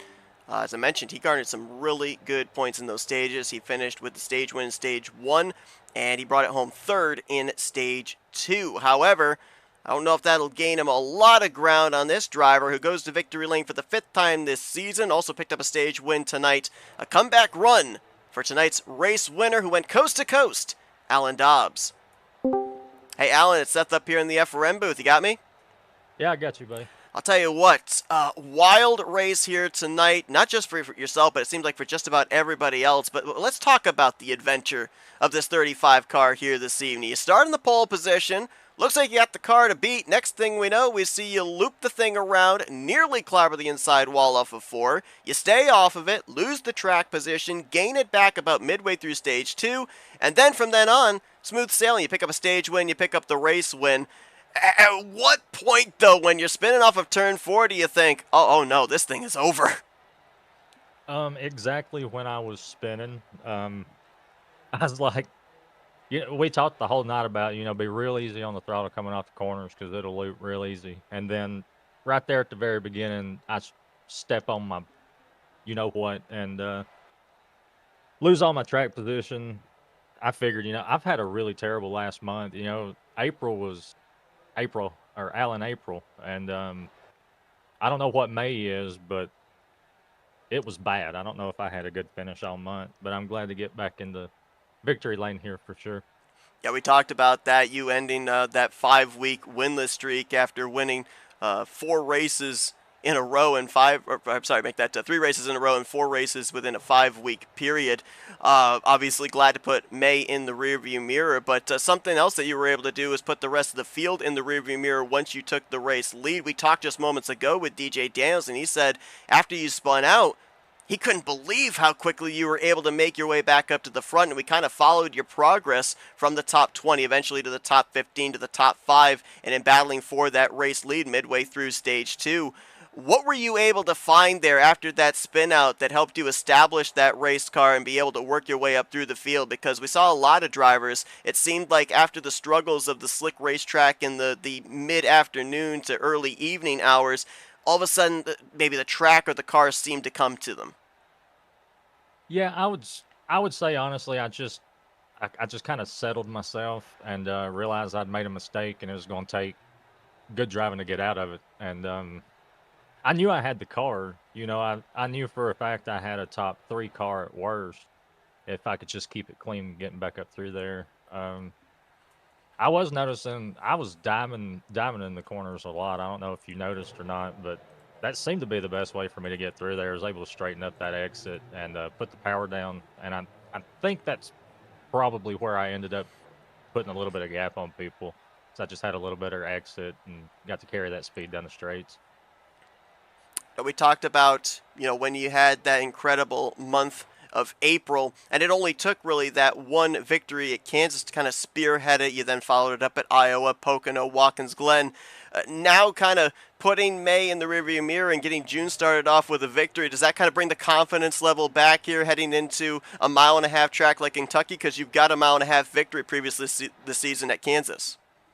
It definitely helps a lot. I mean, I've definitely been pretty down over the last month, and then last week at Martinsville was just, I'm probably the worst 3.5 hours that I've ever experienced in a race car. Yeah, just got to keep looking forward. You know, I probably spent too much time dwelling on how bad my runs were and how many points I was losing. But you know, all in all, I mean, we're still in control of the season. We're locked into the playoffs. We have been for a while, so I probably need to give myself a little bit of a break. Yeah, locked into the playoffs for sure. Your 5th win here tonight also netted your 7th stage victory, and of course as well going to open up that points gap heading into next week. Mentioned that we've got Kentucky coming up, and you've got a 1.5-mile victory already. After that, Sonoma, and you've got that win at Watkins Glen, so some pretty good tracks looking like on the horizon here for you based off of your past performance at tracks of similar configuration. Alan, congratulations on win number 5 here tonight at Gateway, being able to battle back, get to the front, and keep everybody in the rearview mirror to take the checkered flag this evening. Before we let you go back to your celebration, floor is yours for Victory Link. Thank you, sponsors, and shoutouts. Shout out to my beautiful wife, all the guys at Hubcap Motorsports, RKR, all the guys that sit in Discord with us. Appreciate all them. Appreciate you for the broadcast, all the guys coming out racing, everybody watching. Yeah, I think that's about it. I always kind of get in the middle of myself and forget who to thank sometimes. But yeah, great race, everybody. Alan Dobbs brings it home with the checkered flag. 5th win on the season here in 2025 for the Grind Cup Series. Congratulations on the job well done. Go enjoy this victory, and best of luck next week as you look to maybe go on a streak of wins once again in the Bluegrass State of Kentucky. We'll see what we can do about it. Appreciate you, buddy. Have a good night. Alan Dobbs, your winner here this evening at Worldwide Technology Raceway.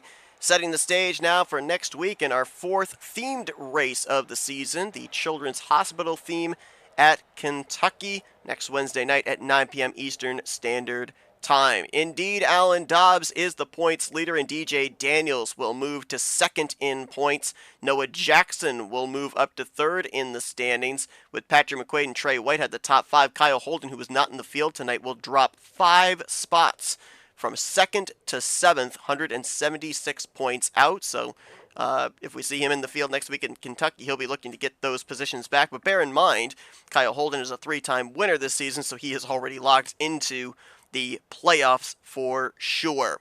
Thank you all for tuning into our coverage here tonight from Worldwide Technology Raceway, or Gateway, whichever you would like to call it. Hope that you guys enjoyed our coverage. We'll see you guys next Wednesday night at 9 p.m. Eastern Standard Time for continued coverage of the 2025 season for the Grind Cup Series at the Kentucky Speedway. Tomorrow night, we cap off our week of broadcasting with the Rolling Thunder Gaming Talladega Challenge Series. Again, if I'm not mistaken, I believe they begin the Bracket Challenge tomorrow night as well, as they will be at the Talladega Super Speedway for race number 5. So far, 4 races, 4 different drivers have gone to victory lane. Will we add a 5th driver to that list? Join myself, Michael Norman, and Kyle Matthews at 9 p.m. Eastern Standard Time as well. Thank you once again for tuning to our coverage here tonight. We'll see you guys next week from the Kentucky Speedway. As I've been Seth Cole, and you've been watching another broadcast courtesy of FRN, the Flatout Racing Network.